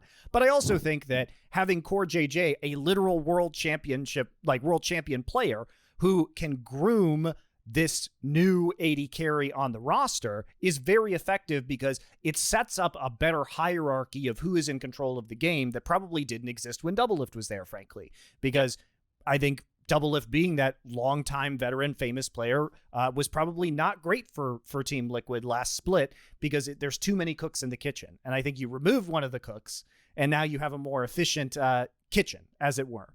So I think Team Liquid has been looking pretty good overall. I think, we keep going back to draft, and I think one of the reasons why LS has had, an increasingly important voice is because he has been talking a lot about draft, and draft is really, really important right now. It was always important in League of Legends, but I think now it's incredibly significant, not just in the kind of comps that you draft, but also last split, if people don't know, in LCK last split, when he saw the draft, LS had like an 80% prediction rate. Now, if anyone knows how many games they play, that's impossible. Like, that should literally be impossible. You can't get it. Like when Monty had 80% at Worlds all those years, they were a bunch of best of ones.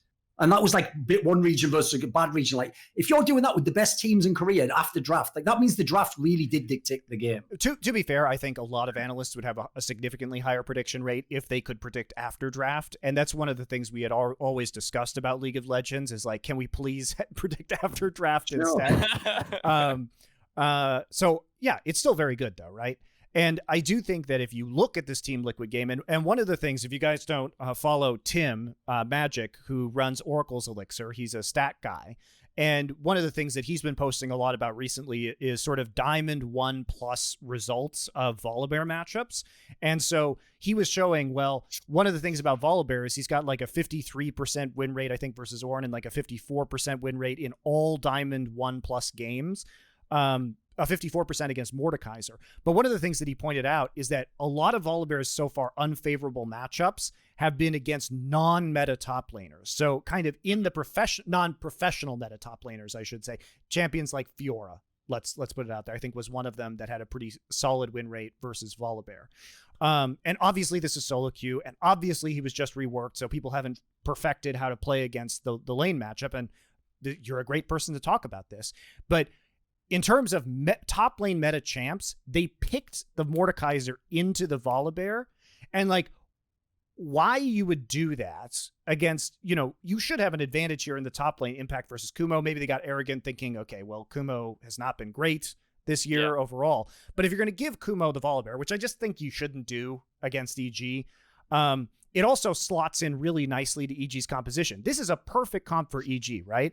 Okay, let's put Svenskeren in, Jizuke, let's have him on this Twisted Fate, which can show up very easily into lanes. Let's put Svenskeren in, once we know Jizuke is going to have that pressure on the lane, let's put him onto Kindred where he can easily dive.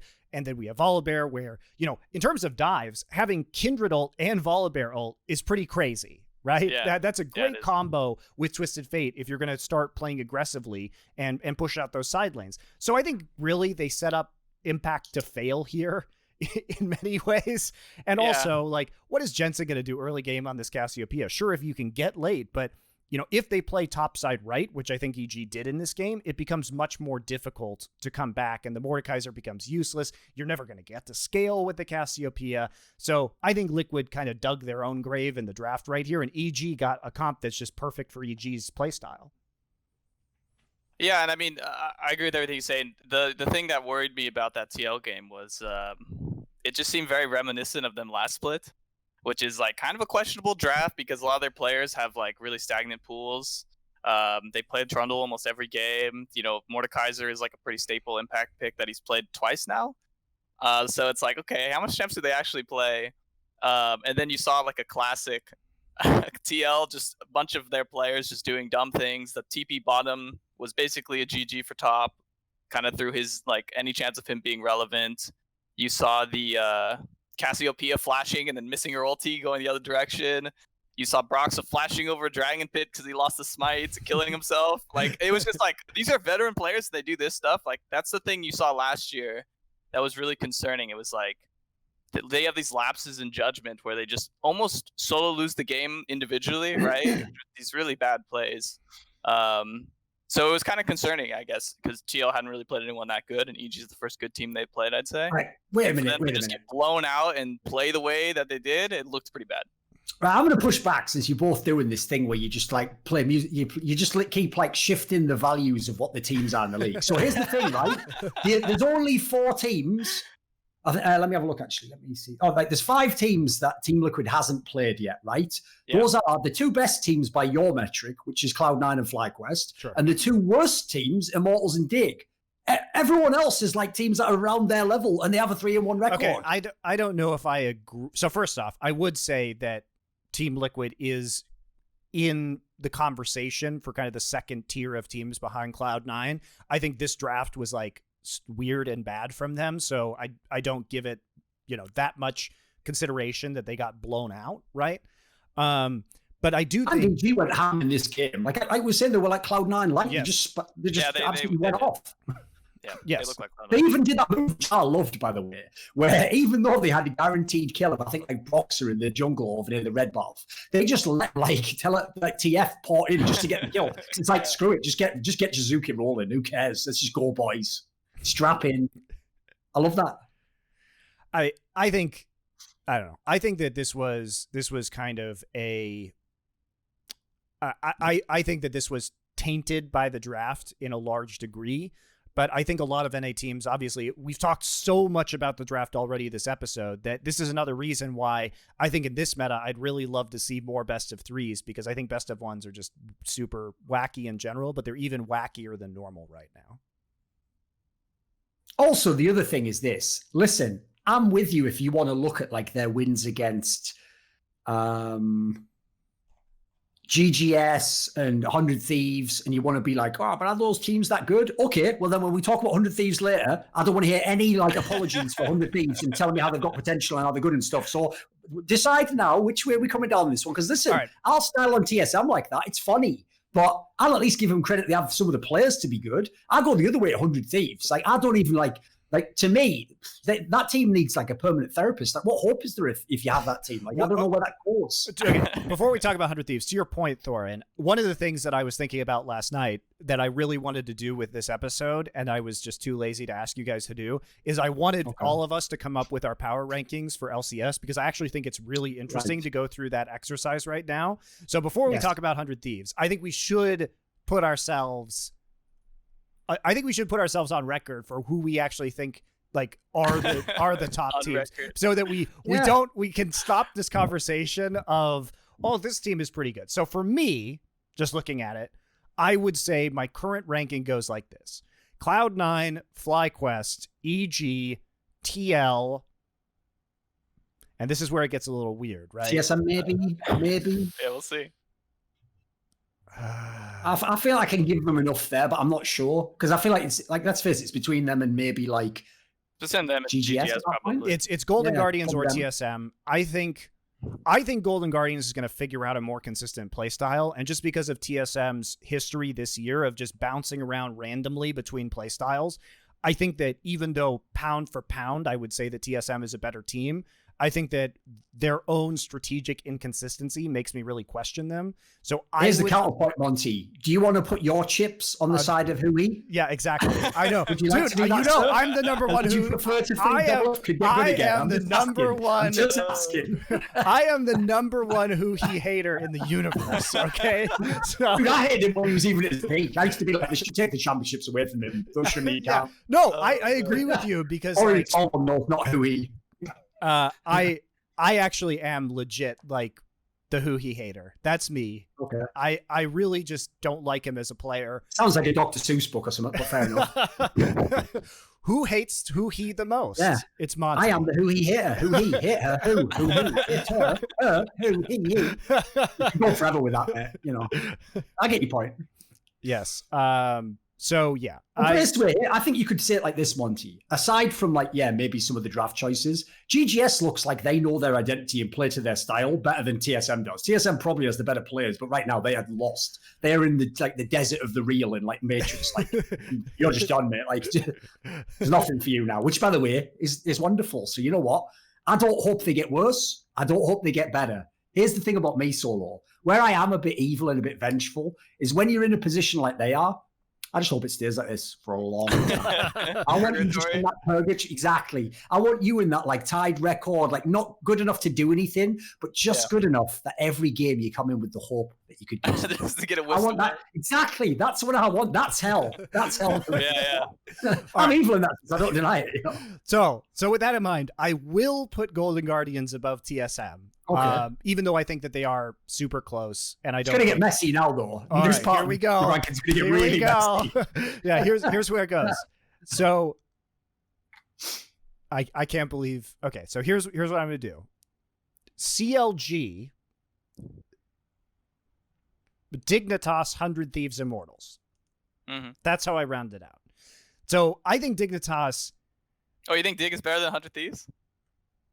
Here's the problem, right? It's so hard, right? I'll give you my counterpoint. I won't give a counterpoint. I'll give a strengthening argument to Monty's argument. Here's the difference, right? Is I think that Dig has so badly misused their roster and haven't even drafted well at times. Afro's actually had a good week too. I could see them fixing enough to be better than 100 Thieves. Whereas the problem I have with 100 Thieves is, like, this team's just never started for me. Like, I know they made the playoffs and everything, so everyone like had a little bit of hype, but that was also, like, in my opinion, an even worse split. So, like, I don't know what, like I say, I don't know where the hope is in 100 Thieves. Like, I don't know what I'm supposed to look at and go, in 3 weeks, that could change and be really good. Do you have a counterpoint to this? Why you think 100 Thieves is better, or do you just really think that's that bad? I mean, you did just play they've had the hardest schedule, for sure. Every team they've lost to is, quite a bit better than them. Yeah, they had EGC9 their first week, okay? So that's not super reasonable. And then they played TL, and then they beat Immortals. Yeah, so they have had like one of the harder schedules, so it's a little bit hard to rate them. Yeah, go on and predict a few wins then. Who are they going to beat? Tell me. I would rate them higher than Dig and Immortals, but I would definitely put them below CLG, just because I think like Meteos, Ryoma, and Stunt have been playing like pretty subpar. Yes. And it just seems like which, by the way, are the three most important positions in this. Yeah, the two people who are on the opposite sides of the map and don't interact. But this is the same. They have the Immortals problem is that I think they fell into a super unfortunate meta for them. And I've talked about this a little bit before, but the thing about mid lane right now is mid lane's always important because you have the central position on the map. It's just League of Legends mid lane is always going to have the most potential effect on the map because you're farmed, you're playing carry champions for the most part, or you're playing a supportive champion that has the ability to affect jungle and side lanes the most. So you're always going to have that factor. But the problem right now is that in a farming jungle meta, reacting to map pressure is so incredibly important for a mid laner, or creating map pressure, because you want to control the crabs, because it's important that your jungler gets ahead, right? And this sort of I do want to talk about again, I said earlier, the broader meta effects and why we're seeing champions like Twisted Fate existing now. And because we've seen this cycle of what happens in carry jungle metas, they come along not often in League of Legends history, but every so often, right? And I think that this is really disadvantageous to teams that like Immortals and 100 Thieves, because when you have Ryoma and Ica that are not putting pressure on the map, the entire philosophy of the optimal way to play the game right now completely collapses. And you can't have that pressure, and therefore you're going to get, your jungler's going to have a harder time. And both Immortals and 100 Thieves, if we think about their strengths, well, what should they be doing? Playing around Soaz and Someday. These are legendary top laners, right? But it's so much harder to do that right now than it was last split. And when you have that soft spot in the mid lane, it's even more of a liability at the moment, right?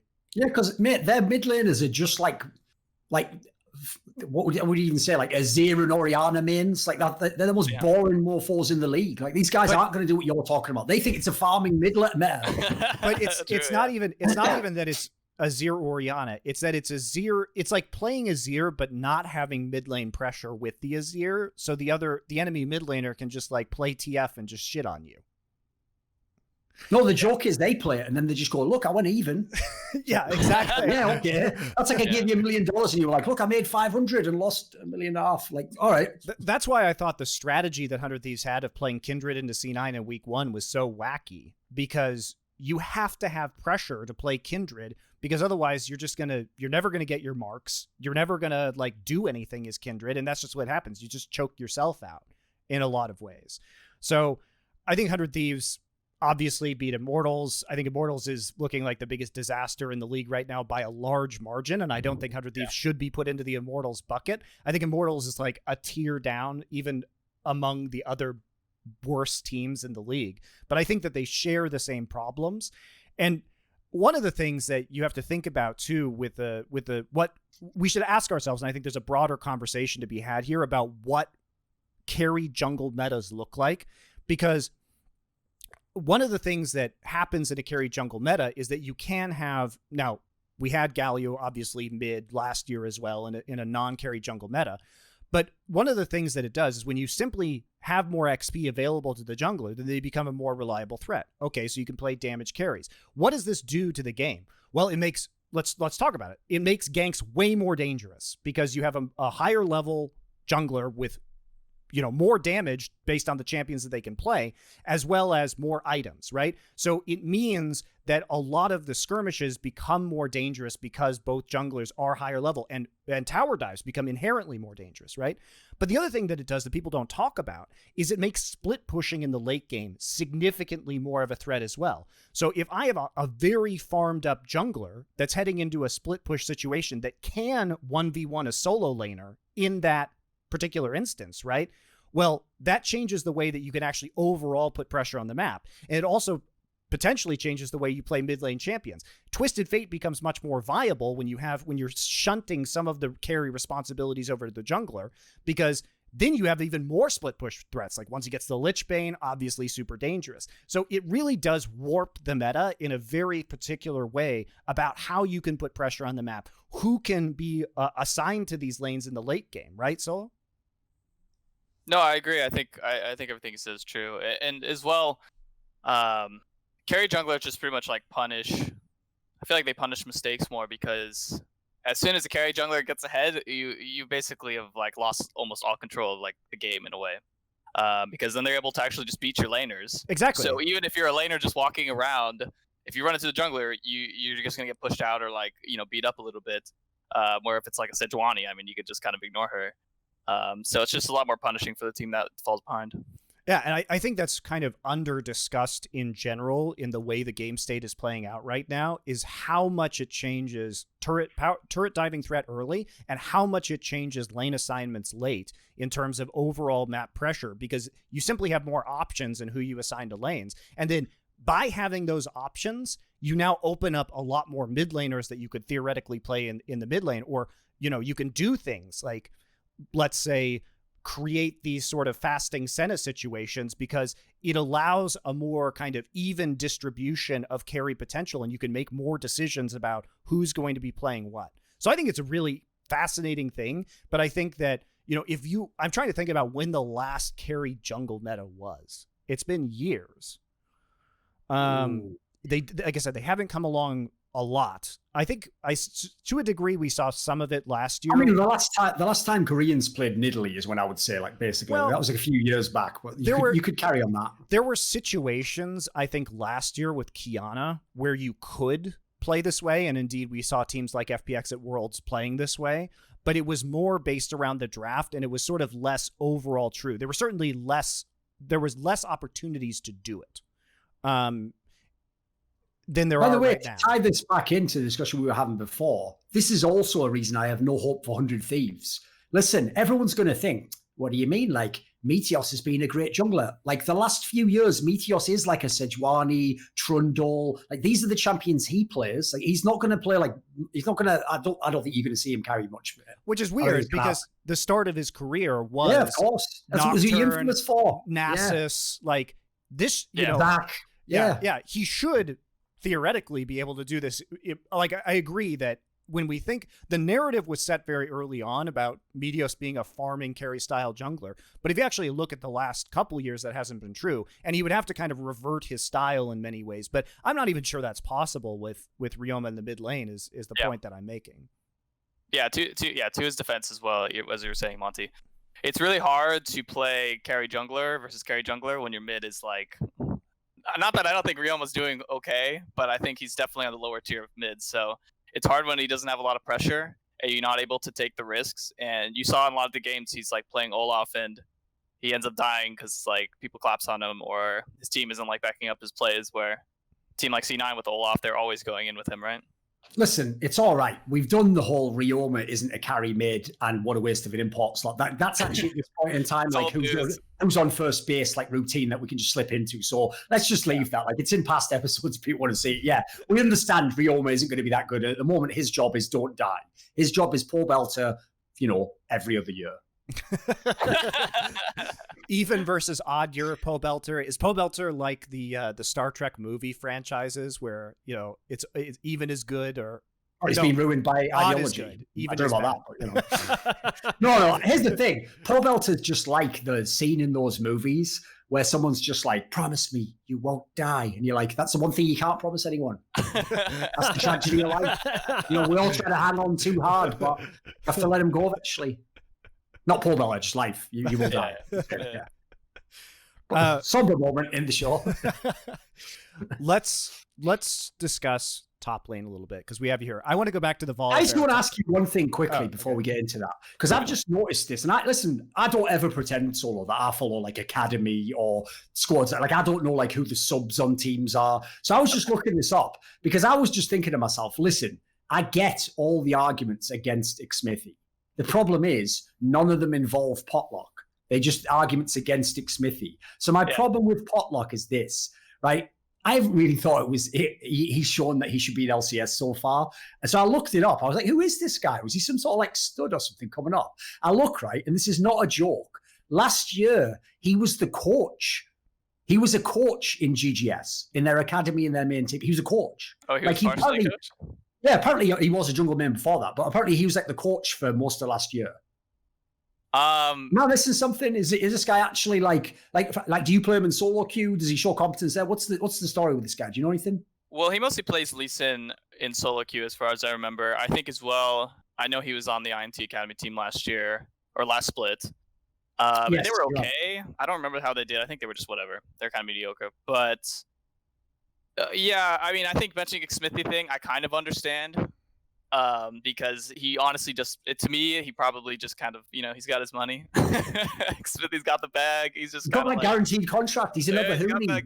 It's like these guys are teaching owners in LCS exactly why the NFL has the guaranteed money contract, but why you don't give it to everyone. You only give it to certain people who you have to. You don't give it to the other ones because guess what? They do just like break their leg or just start seeing them women that are loose in the night, I'm going too political now, whatever.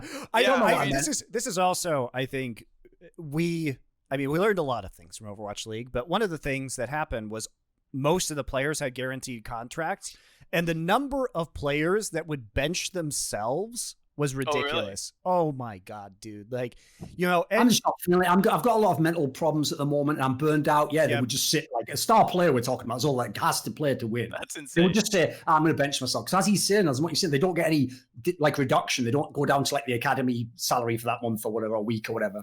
It was actually crazy. And it was so funny, I guess, from the inside of Overwatch League, because you'd hear all of these ridiculous excuses. Like so many injuries, right, Monty? Yeah, injuries.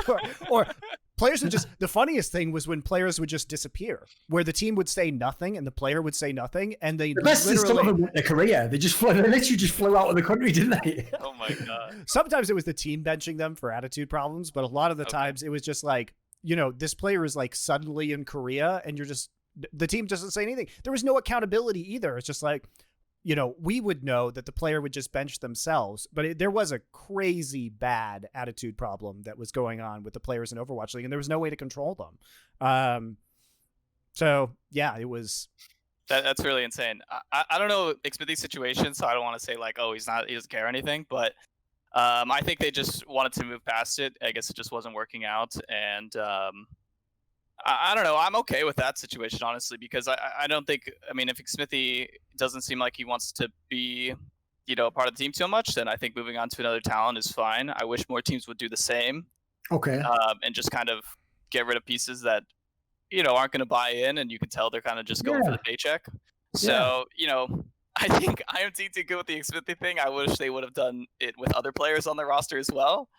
But I think that's why people are upset about it, because there's other pieces that feel the same as Xmithy but aren't getting kind of the same type of treatment. Oh, there's better junglers on benches, of course, that should be played. No, the problem I have is this. There's two ways I'm analysing the games in esports now. One is what actually appears in the server, like the real game, how good is the player. The other is what you tell me in interviews and in PR statements. Because if that goes counter to what's in the game, you either lied or you're just hyping it. You're selling me wolf tickets, as my boy Nick Diaz said. So I would just say it like this. Can anyone remember when Nick Smithy joined Immortals, that, by the way, did not look like they had a straight fire roster? Can anyone remember the angle that they took when he joined?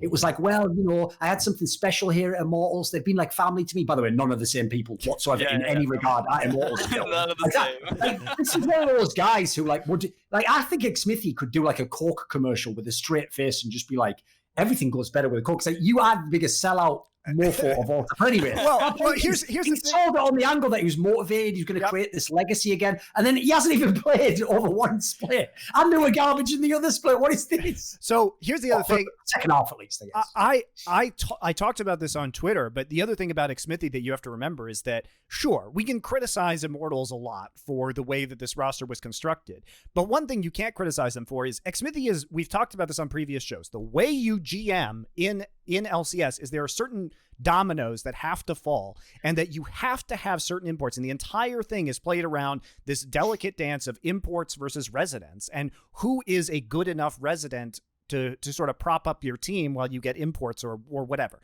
Xmithy was a core part of this offseason. I know, because I know all the stories about how this offseason played out. That domino was incredibly important. TSM was trying to get him. And so when he went to Immortals, that is basically Immortal saying this is the foundation player of this roster. There are certain players that are foundation players in NA, and he is one of them. So when your foundation crumbles like this, it fucks up your entire roster building strategy. And you can question the rest of the roster building strategy that Immortals has, but like, who could have predicted after the last couple of years of him being incredibly consistent on Team Liquid that it would go this way? Are you ready? Oh, yeah? It's called I Will Dominate. Sure. He did literally say it from the off-season onwards. He said like that Xmithy was overrated, basically, that he had a perfect type of team for him. By the way, I would say the other way around as well. He was perfect for Team Liquid for what they were doing at the time. But that if you put this team around him, he did say from the beginning, like, this team will be bad. Even when they were like high in the league, he was saying this team. That's what I'm saying. You can criticize Immortals for how they built the roster around him 100%. Yeah. But what I'm saying is that I'm saying this could happen to any team with a foundational piece, right? Any player who we consider a foundational resident, if they go to shit, we saw this with Team Liquid. Look at Team Liquid last split. Come on, guys. Like, Team Liquid is that example. When Double Lift and Impact go to shit, like, Team Liquid is garbage. So the problem is that there are these pieces are not replaceable because of the way that the residency thing works. So it's very difficult to make swaps on the fly like you could in a different region like LEC. And so it makes GMing really hard, because if one of those pieces loses motivation or suddenly becomes terrible, then the entire team just falls to pieces. Put it this way, if they'd have had the choice, as much as everyone's going to flame me for this, I don't care. If they'd have had the choice, the player that would have made more sense on Immortals is Dardoch. The problem is, I understand why Immortals, the org, don't want Dardoch back. But then again, it's not even the same people. Like I say, stop doing that. So all I'll say is, here's the joke anyway. I'm sure TSM, during most of the last split, were watching Immortals going, you know what? We actually dodged a bullet there because we were trying to get it. Well, you know what? As that old Chinese proverb goes, maybe. You have to wait and see on those ones. You have to wait for them to play out fully, you know. Just because they lost doesn't mean you won. In the case of TSM, literally 2-2. There's 50% coin flip. Right, what about this then? You were going to have like a top lane discussion with him when yeah. So let's talk about Volibear just as a top laner right now, because this is the first week that we saw Volibear picked up in LCS and seems super strong in a lot of matchups.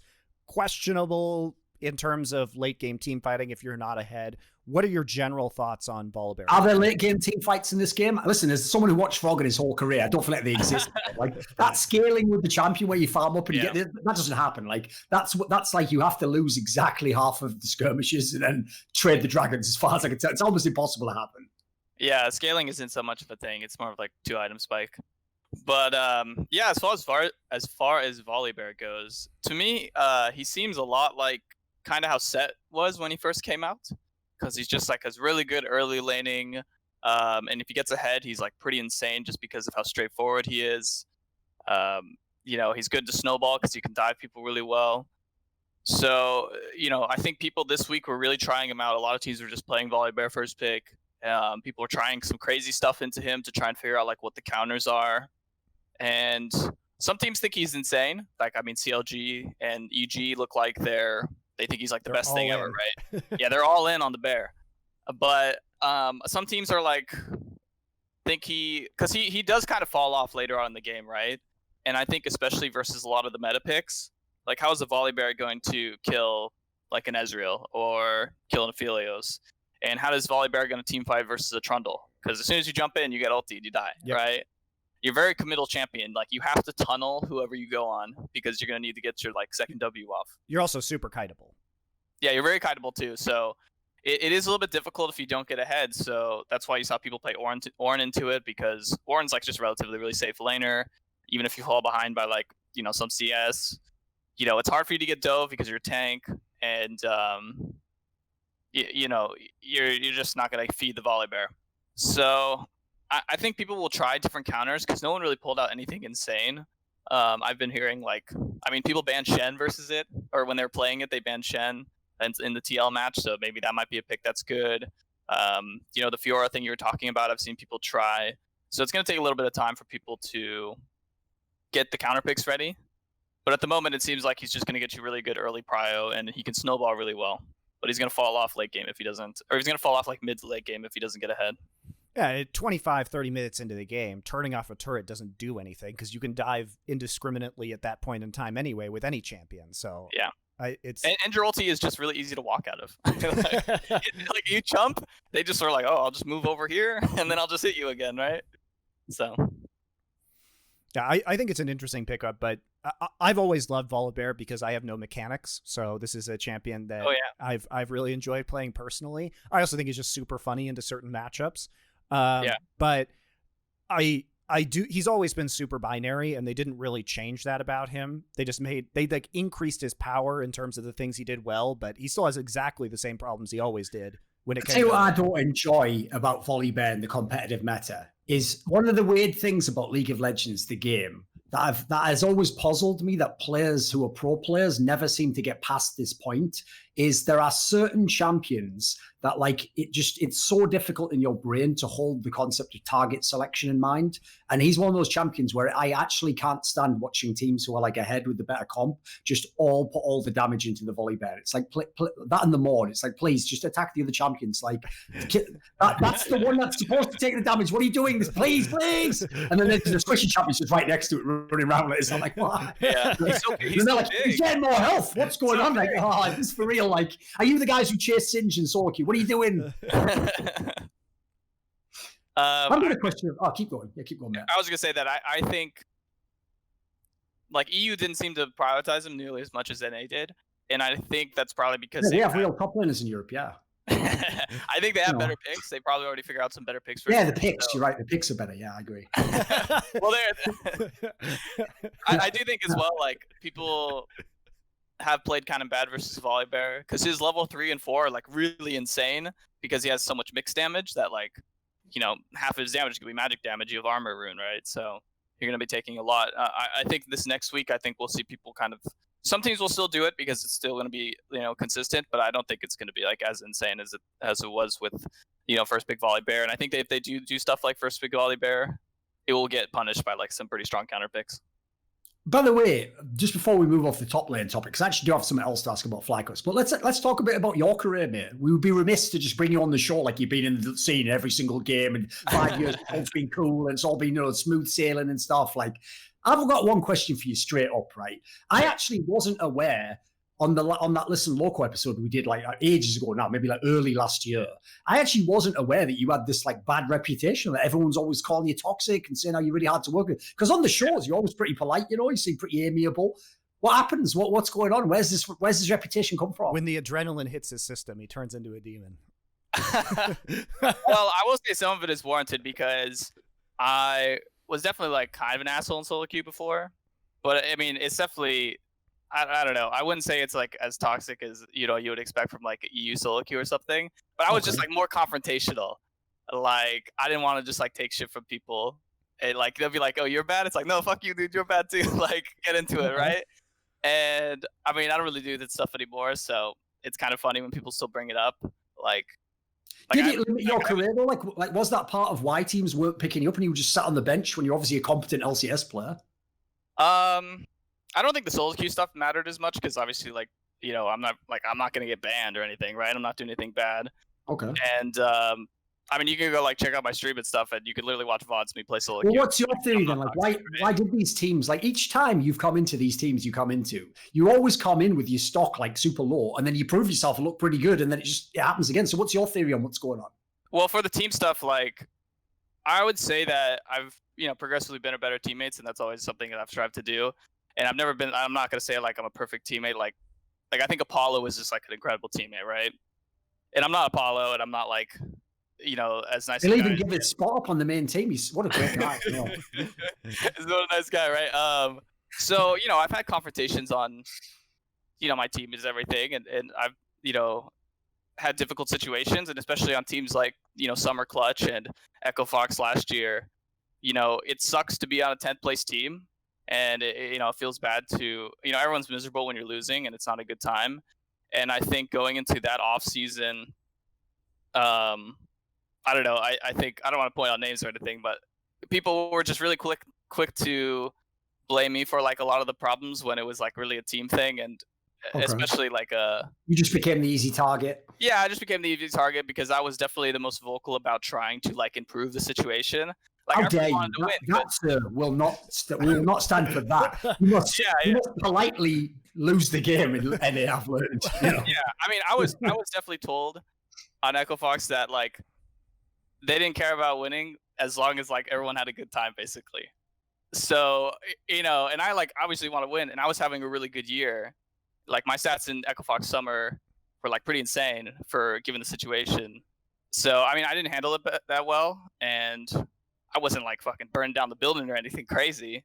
But, you know, I could have probably handled situations a little bit better and just relaxed and been like, hey, you know, this is just going to be a bump in the road in the career. Don't really worry about it.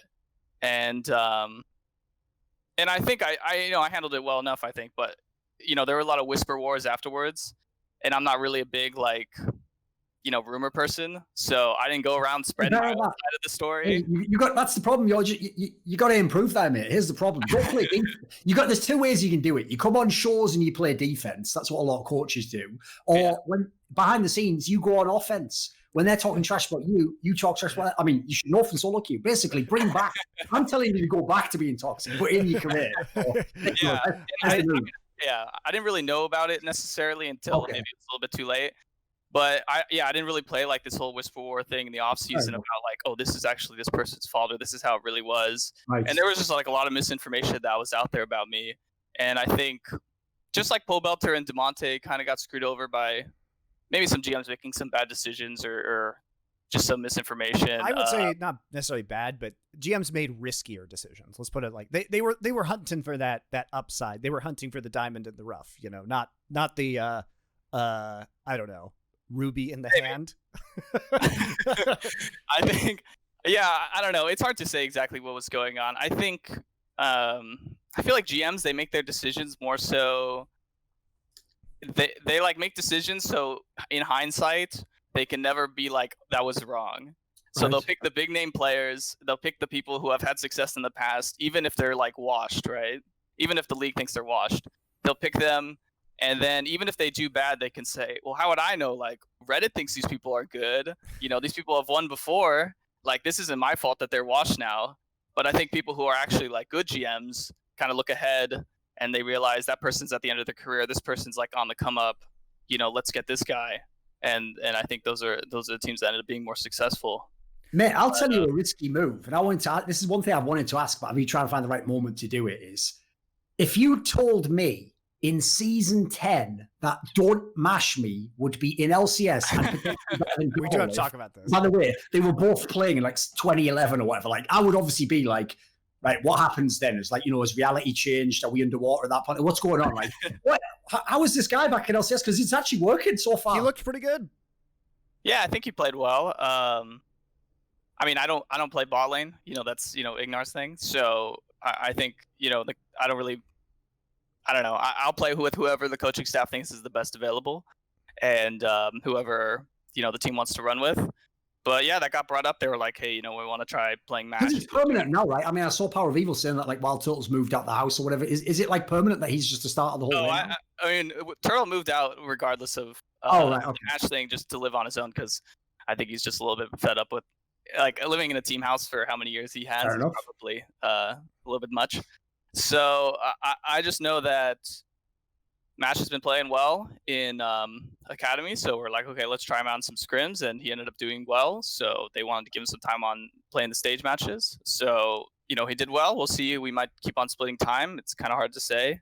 Whenever you're doing roster shuffles, it's kind of a day-by-day basis. So we're happy that he had ended up performing well and winning, but it's probably going to still be a toss-up between the two. Okay, fair enough. Yeah, I think it made sense to me. Obviously, it looked a little weird in terms of the announcement, but when I actually saw his play, it was not considerably different than Wild Turtle. I was just curious. And I don't think that AD carry is the most impactful role in this meta anyway, so as long as you're going to have somebody with a stable, consistent performance, it's probably going to be good enough. Sure. So probably also helps having Ignite. That's a good point. That's actually the other thing about the discussion we had earlier about tactical, is there is also such a historical trend of if you have like a really great support like Core JJ, those people are incredible at bringing along the newer AD carries and just making it work. Like we've just seen it so many times in history. So like that pairing probably makes sense for now. Yeah, it seems definitely more important to have a strong support, with maybe a weaker AD carry than the opposite. Yeah, agreed. Especially Guardians. Sorry. Get it out. Get it out. Right, there you go. I do think it, and we discussed that last week with Kass from Mad Lions as well, and we haven't seen it in NA yet because there hasn't been a lot of the fasting Senna, but there is a versatility to the support position now, where Kass was saying that he really thinks that that's kind of a key to unlocking like the next level of potential as a team, is having that support player that has a hugely diverse champion pool. Obviously, with a lot of the enchanters coming back, there's many ways you can play the support position right now, even in terms of carry roles. And we haven't seen anybody do that in NA yet, which is disappointing. No Wukong support yet. Well, I mean, it's not even just Wukong, right? We say it with Trundle, yeah. Fnatic famously with like the Trundle and the Zillion. There's a lot of ways you can kind of optimize or vary up your draft and play tricky around that position right now. And I wish we would see some of that in the LCS. Come to think of it, we should probably think about players who could do that. I don't know if it definitely is like a learning curve. Actually, I'm not sure exactly who would be best. I would have to kind of look into which support players and how they. I don't want to hate on the LCS, but this is the show Summoning Insight. I'm just going to say it. Support pool isn't that sick in NA. Let's be real. No, it's not. But I am curious which players in solo queue off roll the most actively. Okay. And just in your experience in solo queue, which of the LCS support players do you normally see succeeding on other non-support positions? I don't even play mid, for example. That would help. It's kind of strange. I don't think say who he, by the way. He can't play mid. I've seen it. Okay. Don't say that. He doesn't actually play any roles. I think actually who he is probably one of the better ones. But I will say that it's kind of funny. Doomed. It's doomed. That's probably his strength, is being able to play like the. No, that's the joke, isn't it? Like don't diss him and say he can't do anything. He's a really good off-roll mid laner. That's like his only upside, isn't it? Yeah. Yeah. Most of the supports I see in solo queue play jungle Phil. Okay. So like Core JD to play Trundle. All right. A lot of Core JD will play Trundle or maybe Olaf or something. So maybe he can do it. I think he also used to be an AD carry player at the start of his career. Yeah, exactly. So I think Core could probably do it. I think Ignar could probably do it. He's had some experience playing some of the mages. So I think he's probably one of the better ones. And then I don't know. It's hard to say. Maybe Zazel? What do you think? Zazel, maybe in some of the mages he could be okay. I remember he used to play a lot of Zyra, play a lot of Brand. So I think that, he could probably be okay in the mages, but nothing else jumped out to me in terms of players who've played a lot of off-roll. Besides Hui, of course. Well, okay, I'll give you one just because I would guess actually that Ignar probably could, just because if people aren't aware, this is one thing a lot of fans don't understand about Korean solo queue. You don't just get your role every time. So if you're in Challenger and Korean solo queue, you can off-roll and play against Korean Challenger players. So like most players who are good in Korean solo queue who've been Challenger, you have to play like 3 roles. Because there's the other thing, right? Even in the modern day where the champion role gets locked in, if you have like Chovy on your team and he's off-rolled to jungle and you're like the jungler and you get mid, you just give him the role, don't you? So my point is that I would guess Ignar maybe could, like I'm guessing just in terms of raw experience from solo queue, he must be able to play something. What does he do when he plays solo queue? Do you know? I don't know. He is always on like secret accounts, so I'm not exactly sure. There we go. Right, there we go. I've called it. This guy's out there. He's in your games. Yeah, exactly. I mean, the only thing I know about Ignar and solo queue is flaming the sneaky build. That's the last time. Exactly. Was there any Lee Sin who went in on every queue way too aggressively and started typing NALOL when you flamed him? That's all you need to know. That was him. That was his secret account. Exactly. That was your mistake, was that you should have had more secret accounts so that you wouldn't actually get the toxicity reputation. Yeah. That's on true. The main account, you should have been the nicest guy ever. You should have been like, listen, I appreciate what you're telling me in the game, but I will have to put my thank you, sir. And then you go on the other account and flame the fuck out. I will say about secret accounts that I think it's fine if people want to do it, but I at least when I was coming up in solo queue, like, you know, way back when, I thought it was cool seeing pros or seeing people that you have watched in LCS. And I've always thought about that when I play. I want people to know they're going to play against me. I want people to be like, oh, I got to play against solo, like in solo queue. That's really cool. Or like someone who's up and coming. I think it's kind of a good moment for new players. Here's my counterpoint to that.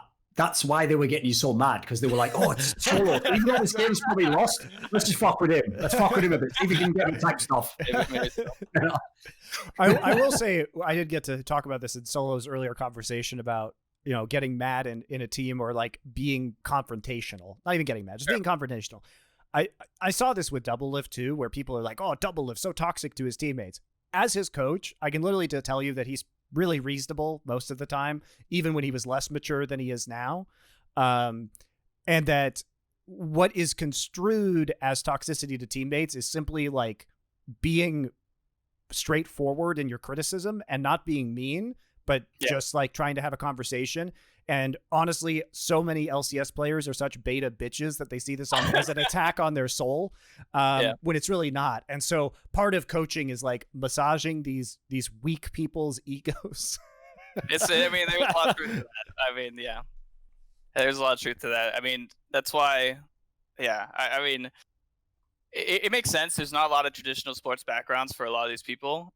So when you have people who are a little bit more brash, then, you know, they're going to get their feelings hurt. And I understand that. It's something you have to work around and learn. And sometimes it's like, you know, sometimes maybe that conversation is not worth having, right? If it's going to cause a rift or something. So you got to be really careful about when you kind of bring up criticism. But yeah, I think Europeans just culturally are much more straight. And it also depends on where you're from in America too. One thing about America is a huge place and has many different cultures. I also struggle because I am extremely blunt and direct, which when I was working in New York City was a valued trait and nobody took anything personally. Now that I work in California, guess what? Everyone gets butthurt. So what you tell Monty, I've nailed it. Here's where we get the next NA talent. Here are the pools that we're going to be drawing from.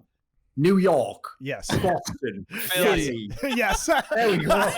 Maybe I don't know, Vegas or something. Let's just go into the real areas and get some sturdy, you know, American blue collar workers. Put the hat on. Hey, for fucking it. Let's get those guys in the game. None of these preppy, you know, the kids who are like had the extra tutors in school. That ain't working. I've had to handle too much. Exactly. That isn't working. I'm sorry. You know, pulling talent. Parent people, pulling talent from California is definitely going to lead to a less hardcore environment. I agree. Dude, I'd love to know geographically. Philadelphia. Let's get some LoL players from there. I'd love to know geographically how many Philadelphia area players in solo queue just get permanent chat ban. Just like they're retired from it, you know? It's got to be super high, hasn't it? It's got to be so high. Yeah, I agree. I think the geographic thing definitely does play a really big part of it. And I think coming from, I'm from Colorado, and coming from more of the traditional like bootstrap, do-it-yourself cowboy Western environment, really did have a pretty big effect on my outlook and my own ability to kind of deal with criticism and deal with people. But yeah, people just wouldn't put up with this shit where I'm from. So yeah, I do find California difficult to work in sometimes because everybody just takes things so personally. So yeah, that's been my experience with LCS rosters as well. That was good. We ended the show on a nice note that, America culturally is broken and weak and will probably never succeed as a result of it. And actually, you need to go back to the hard-nosed blue-collar worker that made America great. So that's not going to end the show. No, whatever. Is there anything else to talk about? I don't know. I think this is we closed it out, right? Yeah, this has been good. Again, remember, follow this channel, Insight on Esports, on Twitch and on YouTube. That's where the show's going to be. Thank you very much, Solo, for joining us. It's been thanks for having me, guys. It was a lot of fun. It's been a good time. We'll see you guys later.